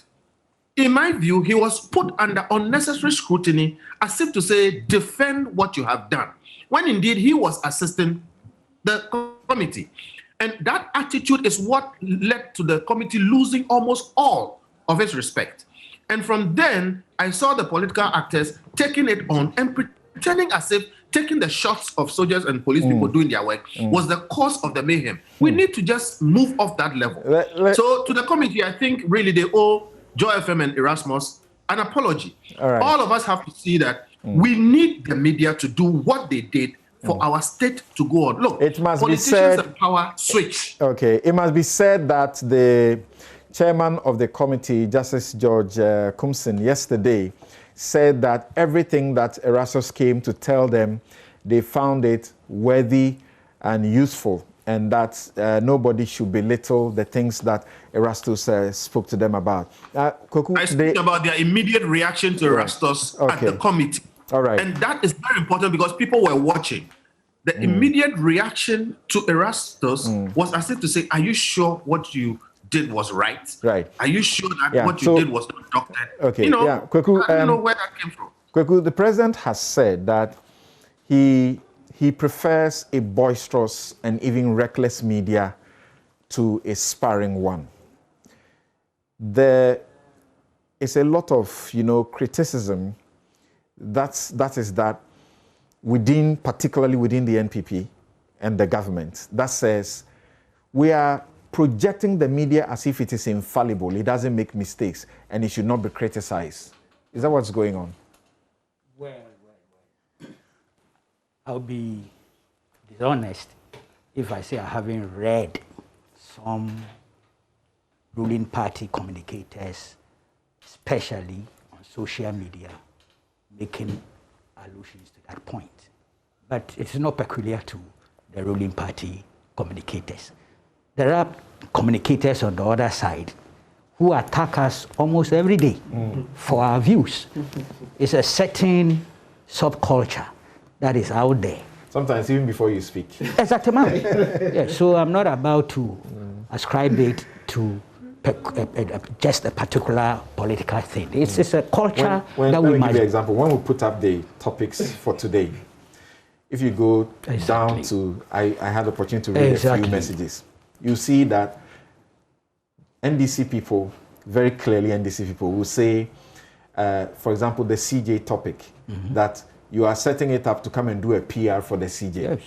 Then you hear the NPP people, you're right. Then they come and say, oh, you are trying to do, tarnish the image of the CJ. You are right. And you ask, so what's going on? Yes, and it's consistent. It cuts across the political divide. So my decision has often been, just ignore. Yes, live with it. If I'm not blocking you, I'll ignore you. Yes, we just have to learn to live with it, But I do not want, and I'm not saying it's irrelevant or immaterial, but I'm not going to focus on the president relative to this matter. Okay. That's not what I'm going to do. I'm not saying it's irrelevant or it's immaterial.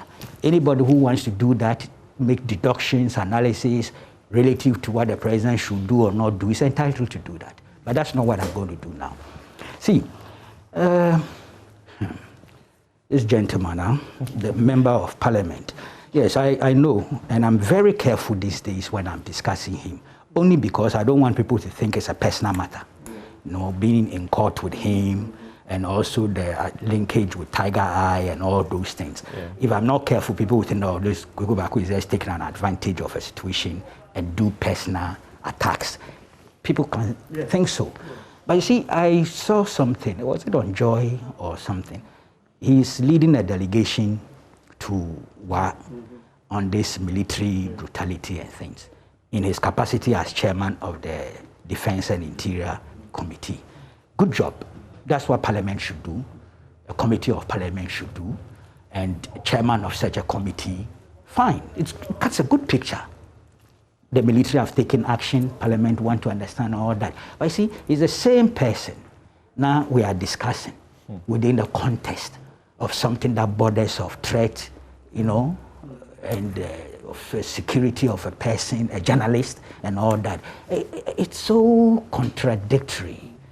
Personally, find it difficult, and it would have been useful in the enlightened self-interest of the member of parliament under reference here to try very hard and temper down, move in a direction that fits the position he holds as chairperson of Defense and Interior Committee. This is just an advice. But let's come to the core issues. See, Ashibe made references, to past events and things. I think Samson also did. This Gan and Ewe thing, you remember, I think it was in the course of the registration for 2012 elections and things. What happened? Why have we created room for impunity to continue?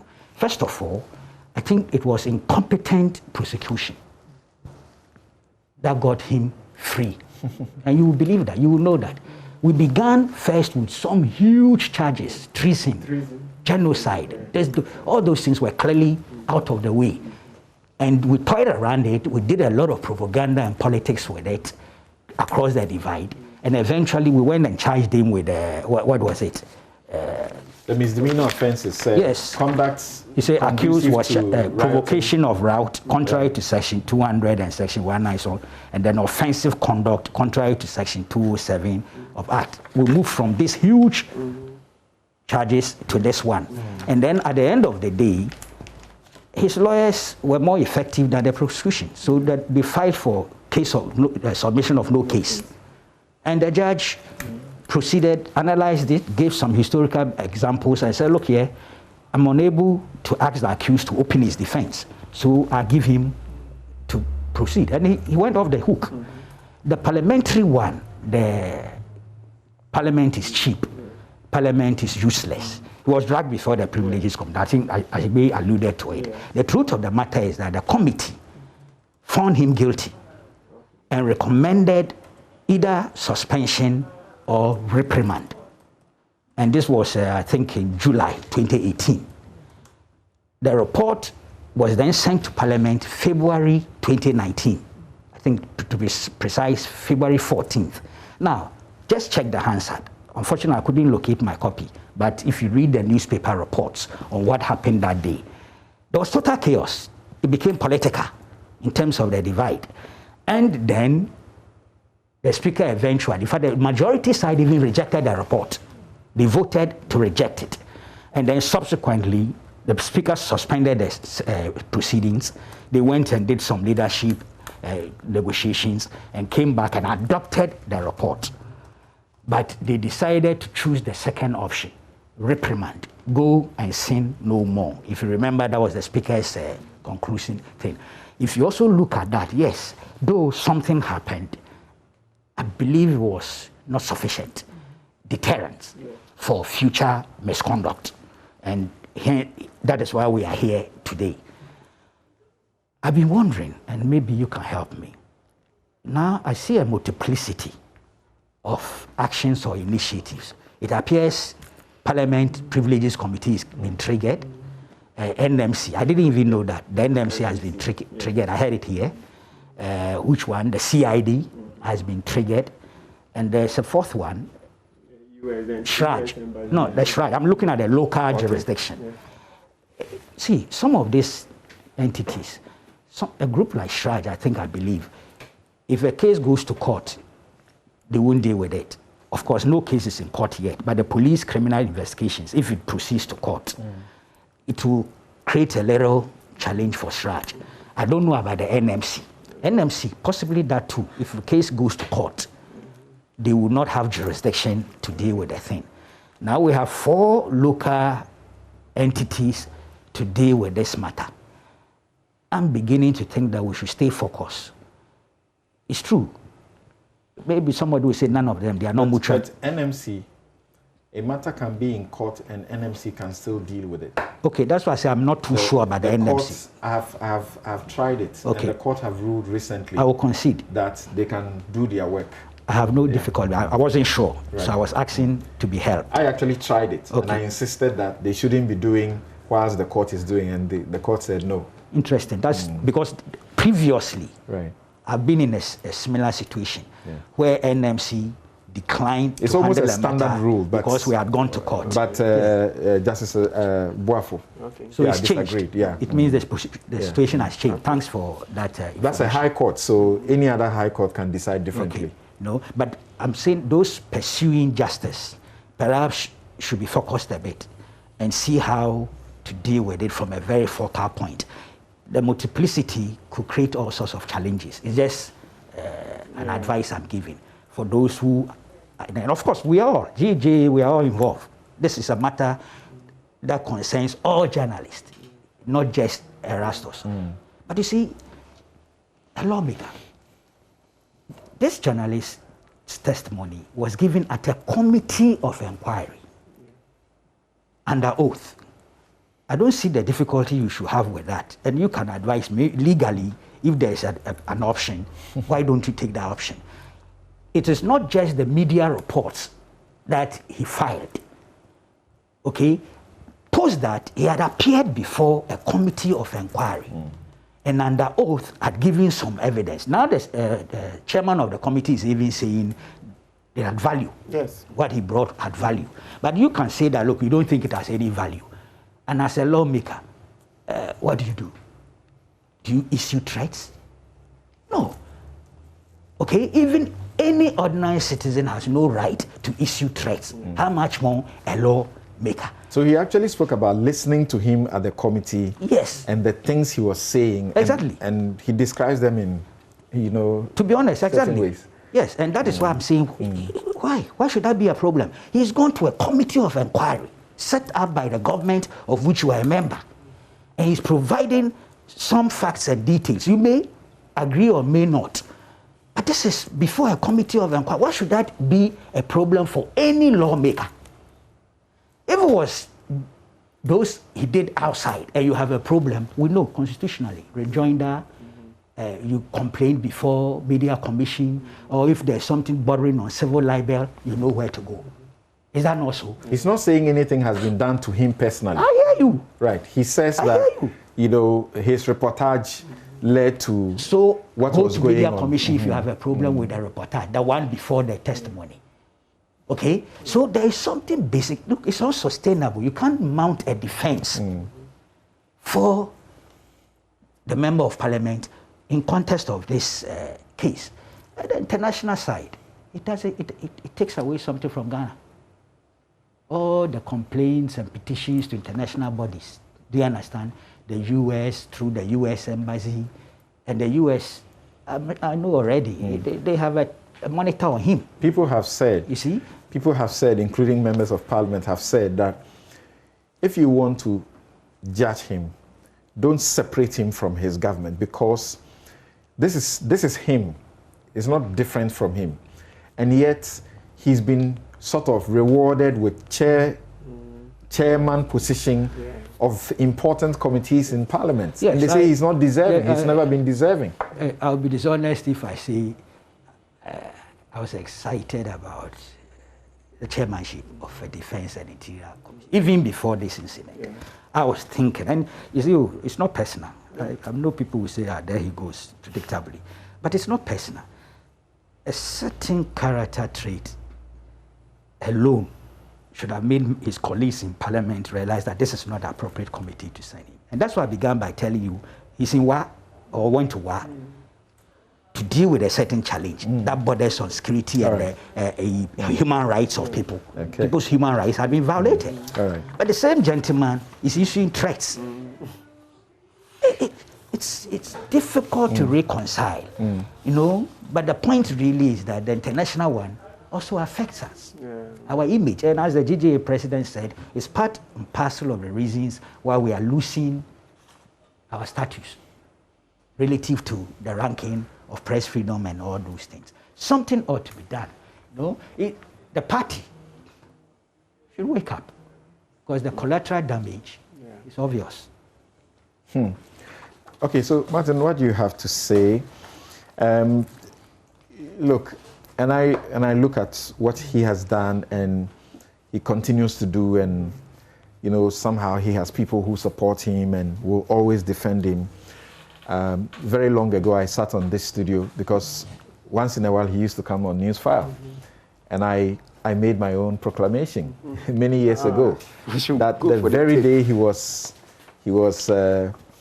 empaneled, because I don't empanel who comes here. The very day he's empaneled to be on this show, I'm out. So that was my decision, because I think there are things we need to project to people, and there are things we cannot be projecting to people. We have a responsibility. He's continued for a very long time. We just made reference to, Kweku spoke about the treason charges that were, I think later he was giving very misdemeanor charges. Yes. And then he was rather cautioned on them, to be of good behavior on them. the judgment. This is was he discharged? The judge said, we can't read all, of course. All right. But the last, it says from the above analysis, after he had alluded to so many. So this was submission of no case. Yes, it's a submission of no case. Okay. And the judge said from the above analysis above, I'm unable to order the accused to open his defense. The instant case is a classic example of cases that are not supposed to cross the prosecution boundary into the territory or domain of the defense after the close of the prosecution's case, due to the failure of the prosecution to lead evidence to prove the essential elements of the offenses. And like Pontius Pilate said in Matthew so and so and so, I find no basis for a charge against this man. I wash my hands off him. So I wash my hands off the accused. The accused person's submission of no case succeeds. And Thank you. Is therefore acquitted and discharged. And then you refer to the recent contempt, the recent contempt issues. Okay. So he's known, and this is who he is, and yet he goes there, and what was he done? He was cautioned and discharged. Any poor Ghanaian ordinary person who had come close to any of those things, those things that were said about the judge, you can be assured that the person would have gone in for the full time. So are we part of who he is? Definitely, without any equivocation. Yes, and so it tells you that as a society, so I repeat what Ken Ashigbe said, that basically this time we have to make sure that we sustain the pressure.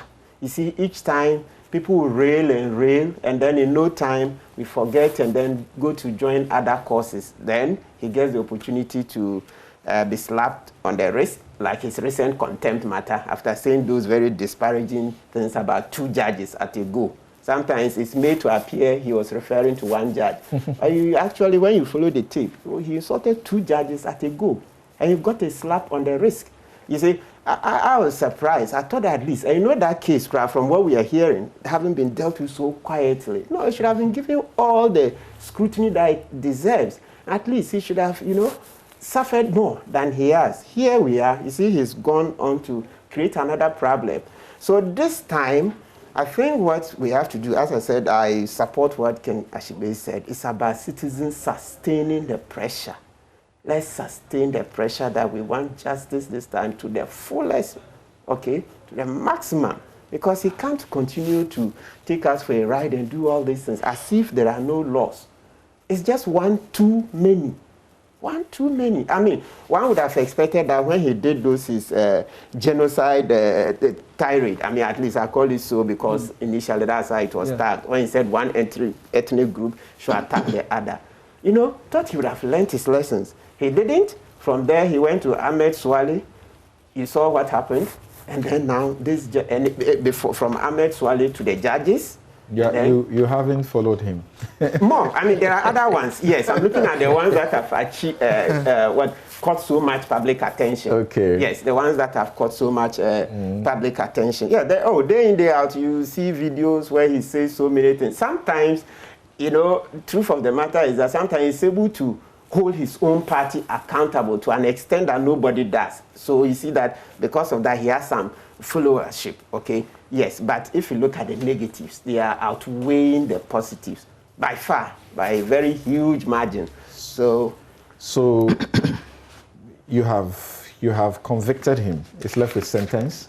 Did I hear that? Well, it's going before the privileges committee, right? So this time, we expect that, look, the MPs shouldn't do that political football they did the last time, They should all stand. Fenyomakin says he's ready to, sort of apologize and let things lie quiet, sort of. No, not this time, I think the days of the apology, yes, if you see, an apology is still due the Ghanaian people after everything. But he must suffer something more than an apology.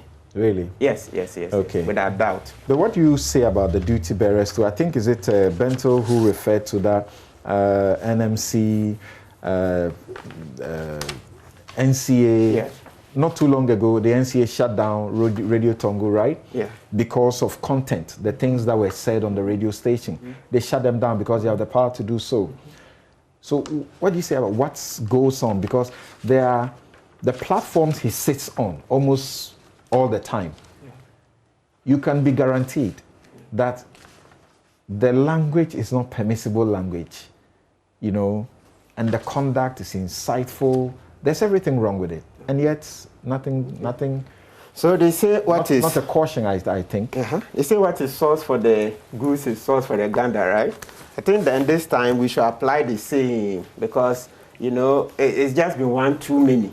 And also this brings to light, it appears we have to do something about our law. You know, incitement to violence as part of hate speech. It looks like we will need an amendment to the Criminal Offences Act.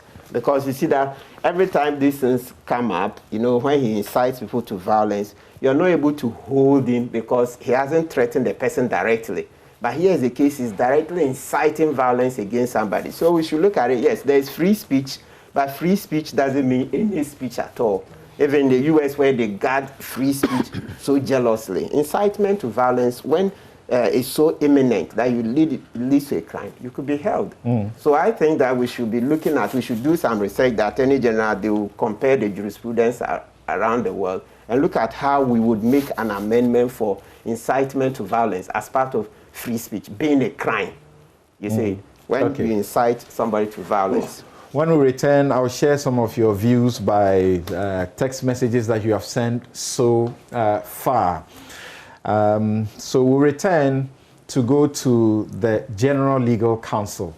It's the legal body, regulatory body that takes care of lawyers, their conduct, and even their training as well. But it has a disciplinary authority. And matters that go there are often on the quiet and dealt with at that level. But this time, they have been blown in the public, with the Chief Justice being accused and the Chief Justice referring the matter to the police for investigation and also to the disciplinary body, and he has given an indication that he may also take a civil action to that effect.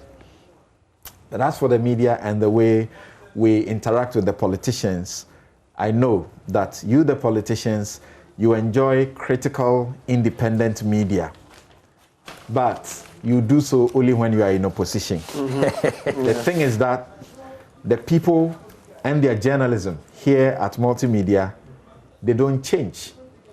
It's just your position that changes. Yeah. We'll be right back. Yeah.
You're welcome back. This is Newsfile. It's your most authoritative news analysis platform, and here on Newsfile, we put Ghana first.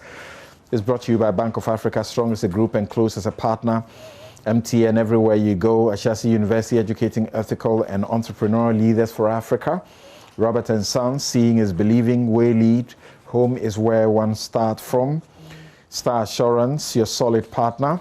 First Code Management Service, industry, get it right. The New School, knowledge, compassion, leadership. And Duraplus, where Duraplus goes, water flows. So I'm sharing some of your comments, your views with you before we go on to the matter of the Chief Justice and lawyer Akwesi Efrifa.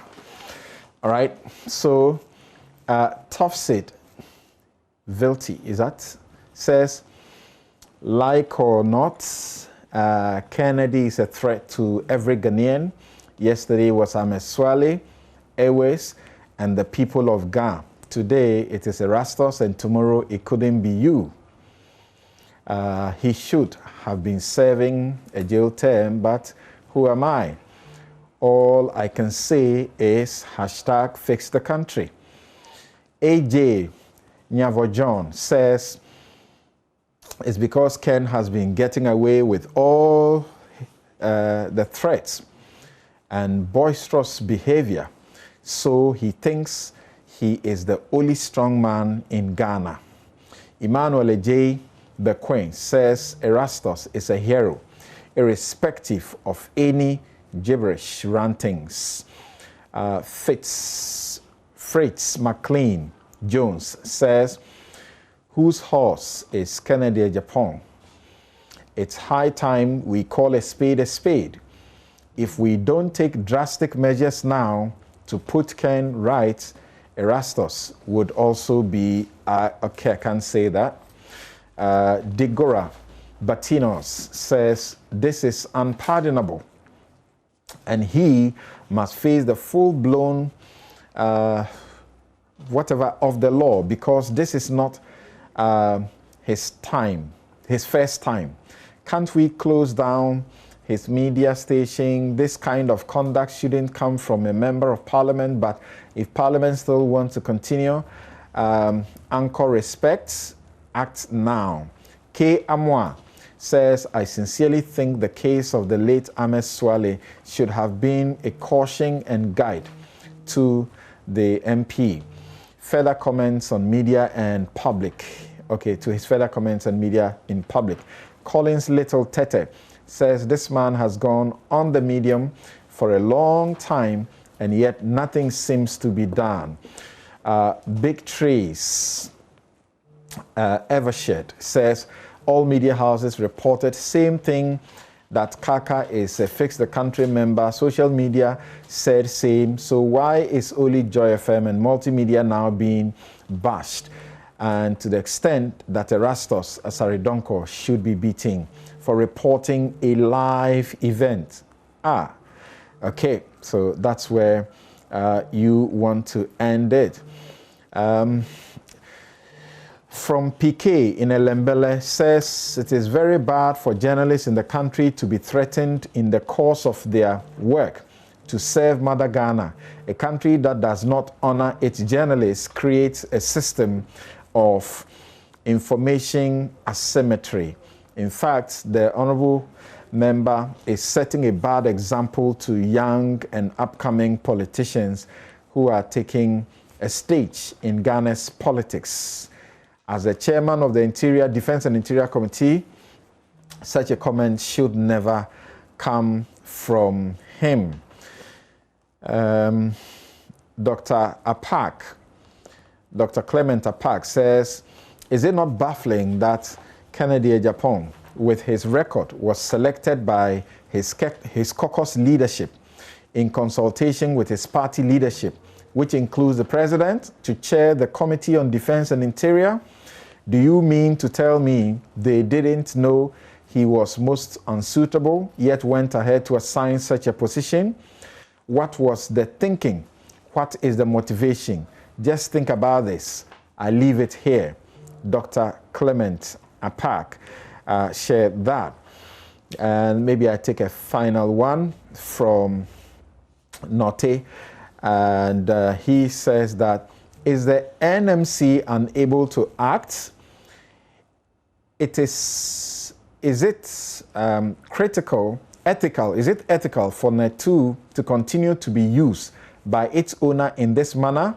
How different is this from the outburst for which the Muntie 3 were sanctioned? Samson, the strenuous effort to distance Kaka from the Fix the Country activism is seemingly being fueled and supported by government and the NPP, and even by the Commission of Inquiry. This is unacceptable. Okay, so thank you for your messages. If I haven't read yours, I'll read just two more as my production informed me. It says, I don't agree with Kennedy Ejapong. Very few people do. I hope, but a response to irresponsible speech should not be to gag the person or the press. Our reflex should not be to limit to speech rights, large or media broadcasting rights of the relevant platforms. We must activate other mechanisms that make irresponsible speech socially expensive. For example, speech on platforms like Newsfile make it socially unacceptable for speech like his to gain currency. Also, Ken can lose parliamentary privileges. He can be censored by Parliament. He can be sacked by the party. Corporate organizations can stop advertising on those platforms. All those soft mechanisms are very effective in ensuring responsible speech. We see it all the time.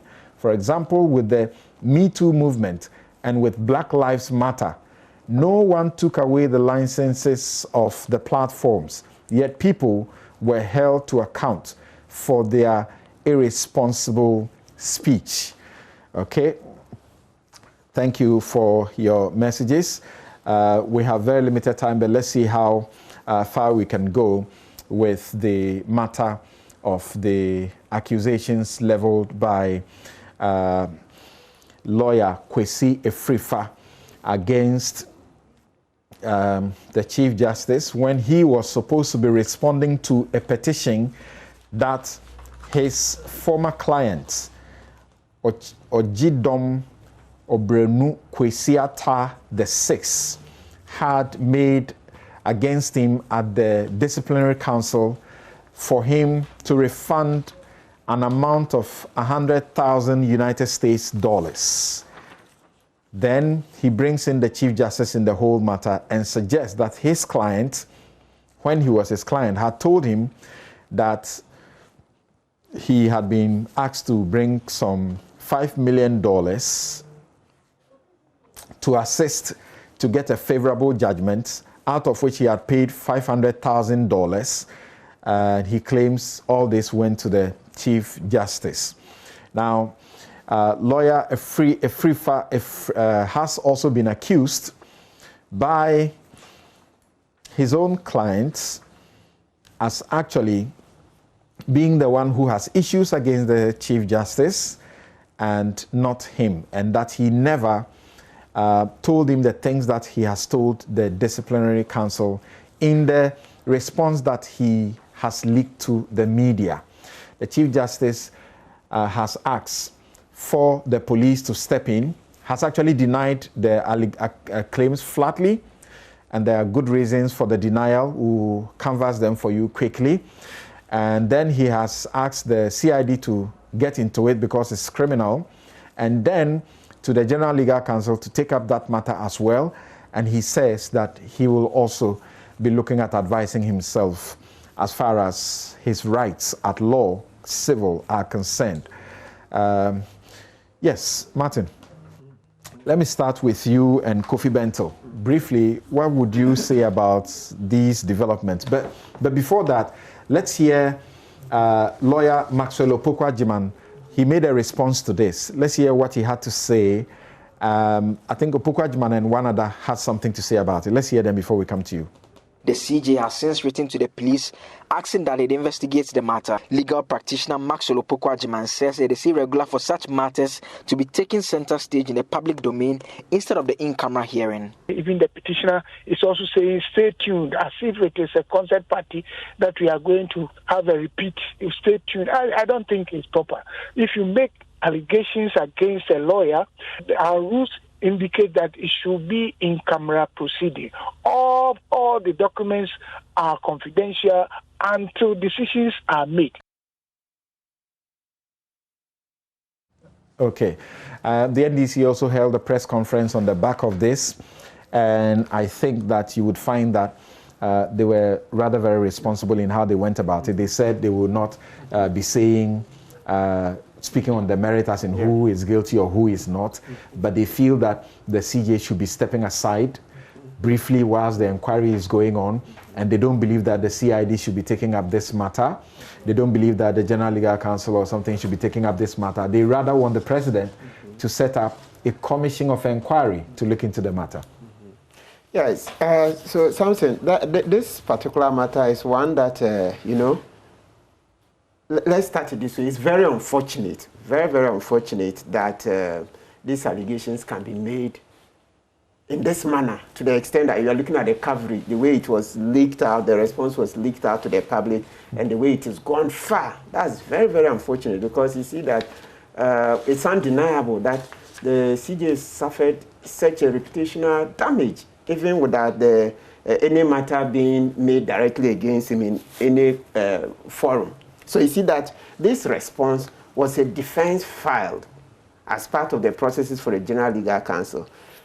Lawyer Frifa has not gone to invoke Article 146 proceedings against the Chief Justice, but collaterally... As in impeachment, removal yes, proceedings. Excellent, yes. So we break it down, yes. So he hasn't made any complaint, okay? He hasn't filed a petition or anything that the president should start anything. And yet, through his defense, collaterally, he's damaged the CJ. How? Well, what do you mean by damage? Because this is just out there in the air. It's going to be investigated. Yes. And it is the outcome that will determine whether somebody is damaged or not. Yes, you are perfectly right. So that's the book answer. But don't forget, we are human beings, okay? And we like to read in between the lines. So you hear some people say, oh, there's no smoke without fire, and all those kind of other things. Okay, so on that basis, when you look at the facts, the facts as we know them now, yes. What is reasonably plausible that he claims that his legal fees were in excess of $1 million. Yeah. They say that's a lie, and that there's in fact you were paid $300,000 plus $10,000, which is your transportation fee, and that he, the lawyer, rather asked for money for ways and means. That's $200,000, and then the chief said 200. Eventually, he got only 100. Okay. But he was hesitant and later decided to give him that amount of money. That's the amount of money after he dismissed him, is seeking for him to pay back. This lawyer is claiming rather that, no, it is the legal fees you paid me in Ghana cedis that you now want my help, and I'm changing into dollars to give you. Yes. You know, again, if you look at the CJ, when the case, a part of it came to the court, the Supreme Court, and they were dealing with it. Yes. The CJ is the only judge who dissented, disagreed with the majority. Excellent. The majority gave a decision that favors this man. Yes. Ojedon. Yes. It favors him. Yes. Then he gave a decision that disfavors him. Yes. So if you look at all of that put together, there's a lot more. What do you say? Yeah, so that's why I'm saying that so number one, we'll let rule of law, due process. Yes, that's what is going to happen. You know, on Thursday they went. I understand. Okay, let me just leave it, because once it's a running, I don't want to give commentary. But on Thursday they went for the sitting, so they will continue. And at the end of the day, we'll hear what the final verdict will be. I'm only very saddened that, you know, because of the social context, it's not only in our society, everywhere.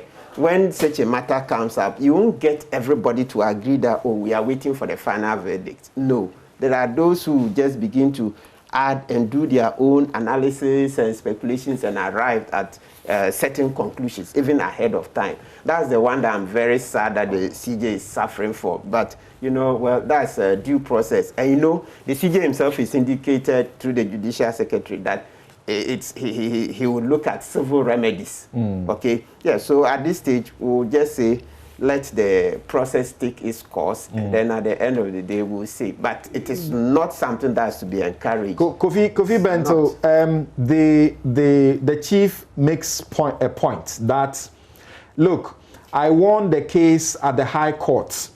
He's seeking $16 million compensation for land that was taken for his people. He says, I won the case at the High Court. I won it at the Court of Appeal, all without you.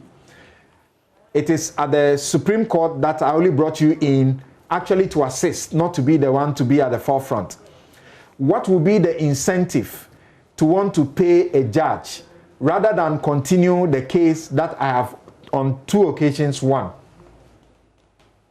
Well, I understand that logic. And ordinarily you will say, it does not make sense. And if the amount involved is 16 million or so, you're going to pay 5 million. I don't know how much is left for you and your people, but something, let's not, digress. This matter is an issue simply because a very reckless lawyer has mentioned the name of the CJ. Apart from that, this is not an issue. This is a very small matter of you and your client and dealing with your fees and dealing with it, quietly, and then you go and invoke a huge problem. I agree, that this is serious, but the reason why it's serious is because this is a very high office. And clearly, when you make a mention of a CJ, in these circumstances, everybody sits up. Now the CJ has to take time off his onerous duties to come and defend himself, and that is entirely unfair. I agree with Martin when he says that this casts a doubt on the CJ's own credibility, but I want to assure everybody that nobody who knows our present CJ has any doubt that this is a fabrication.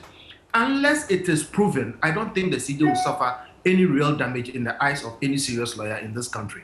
I am upset because much as we want scrutiny on our leaders, I think we must all guard high office against such reckless utterances, which now draw us all into unnecessary rabbit holes of trying to prove something which clearly, looks fabricated. I mean, I think on the balance of the probability as things are now, and I'm saying this because going forward, I think we must be measured in how much we demand from the CJ.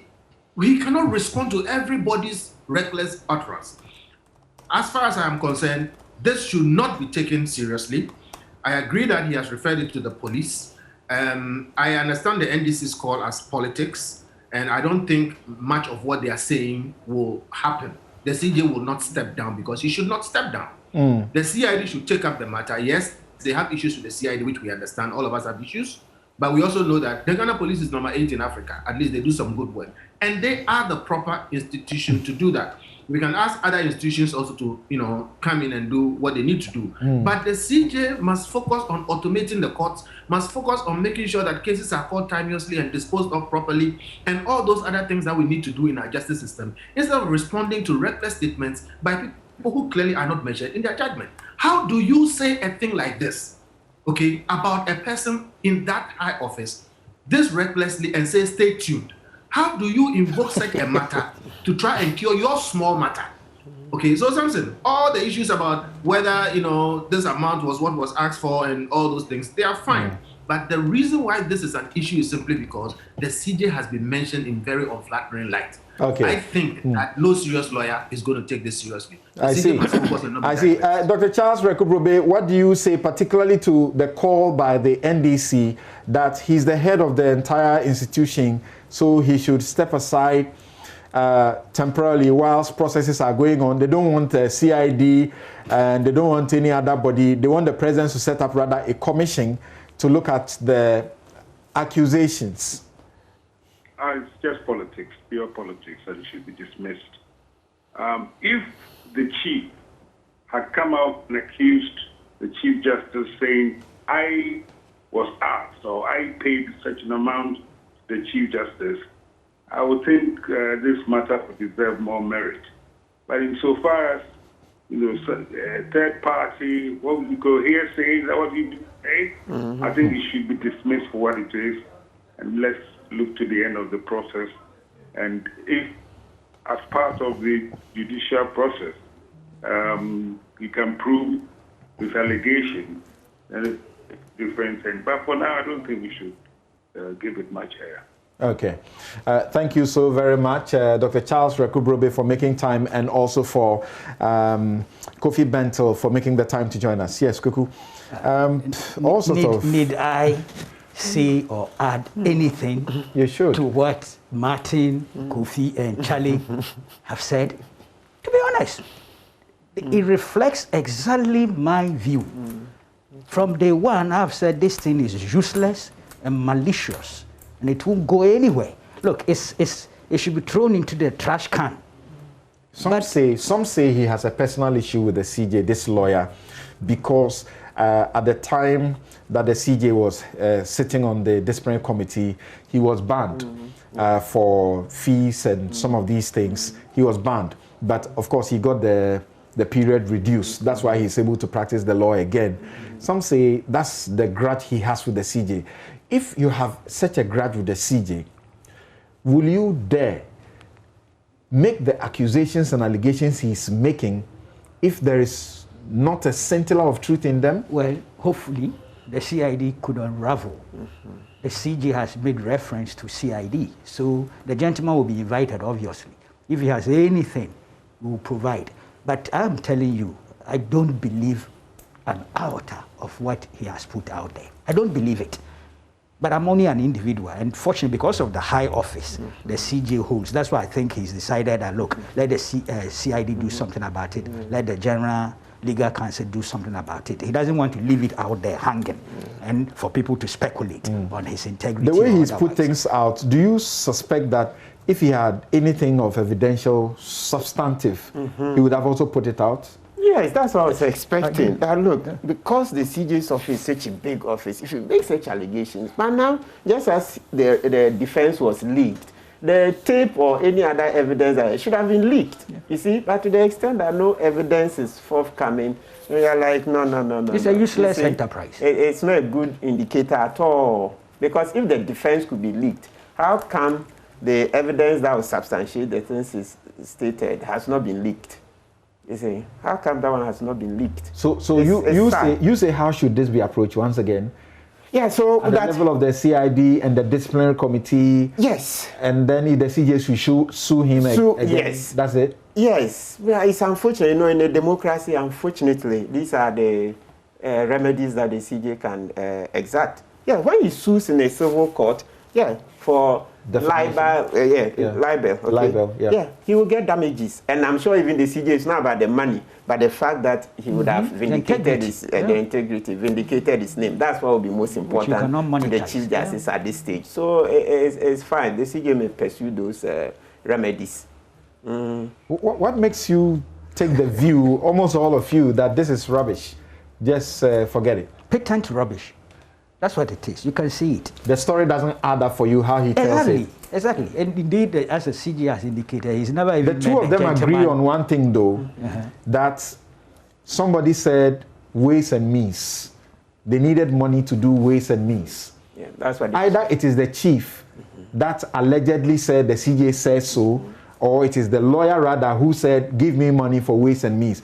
That's the accusation. But the burden of proof is on who in this context? Right. Who made that disclosure? Yeah, it is the lawyer. Yes, so he has to prove. And in any case, the chief is saying he hasn't even met the Chief Justice before. That's right. The Chief Justice is saying the same thing. No, the whole burden is on the lawyer. I tell you, he's in trouble. The way I see things, his career, I mean, not him as a person. Interesting. Okay, so, but up the NDC one, the issue of Commission of Inquiry. Well, they have heard, in fact, it was their Director of Communications on Thursday, Metro TV, that indicated that they are asking some of their members to trigger the process, 278C, Parliament by resolution and things. Okay. If they are serious, they must make us see some activity there. You see, you just don't hold a press conference, make all these claims. So the Parliament will recommend to the President by resolution. Yes. Because the law says either Parliament, Council of State, or the President himself deems it necessary. Exactly. And since they are opting, they've advanced that option, and now they have even indicated that they are asking some of their members to trigger. Let's see action there and see. That's a constitutional thing. You can't say they have no right to. Yes. Yeah. But is that the path or the impeachment path? Which one is it? So it depends on what the person petitioning or the person. The Constitution has set down the rules. Yes. That if a justice of the Superior Court is found to have done, you allege that they do so as in stated misbehavior. Yes. You come through for the person to be removed. Yes. Go through the process. Yes. If they are found guilty, to be removed. Why would you ask for a commission to be so that they there's are a not different asking for rule. removal now. Exactly. They so say step aside. They don't know what animal that step aside is. So from the way I understand Unknown it, to the law. NDC is saying we want to get to the bottom of this matter. And Article 278, it is a matter that concerns the public. It's in the public interest. So we think that this is one that the president should set up the commission of inquiry. Now, since the president is not setting up the commission of inquiry under Article 278, then NDC would want its parliamentarians to trigger the procedure in Parliament. So let's see 278, the way it's giving the options. So it says 2781, briefly. Subject to Article 5 of this Constitution, the President shall, by constitutional instrument, appoint a commission of inquiry into any matter of public interest where A, the President is satisfied. Let me go. B, the Council of State advises that it is in the interest of the public so to do so. Or C, Parliament, by a resolution, requests that a commission of inquiry be appointed to inquire into any matter specified in the resolution as being a matter of public importance. So my understanding is that NDC is saying that it is of public importance, so we should get to the bottom of it. So if we get to the bottom of it, then we would know. But your view is that if they look at this matter, they shouldn't say it is of public importance. It's useless. Yes, to some extent, because so far the person who has made the allegations that has not even thrown out any evidence. Has not thrown out any evidence. Interesting. Okay, so thank you also very much. My outfit, as always, is by Habil's Couture. Habil's Couture. You can find this for at affordable rate, very affordable. They do them for you. They can be found at Adringano Gates, that is East Legon, Adringano Gate. You can call them 020 284 1988. 020 0200 84 1988. That is Habil's Couture. My guests have been Abdul Malik Kubako, Editor-in-Chief of the New Crusading Guide newspaper. Martin Pebu is private legal practitioner, rights activist. Dr. Kenneth Ashigbe, convener, Media Coalition Against Galamsey. Kofi Bentel is lawyer and senior vice president, Imani Africa. Dr. Charles Rekubrobe Okunini, chief policy analyst, Ghana Institute of Public Policy Options. I'm Samson Ladi Ayenine. Yes, have a good afternoon.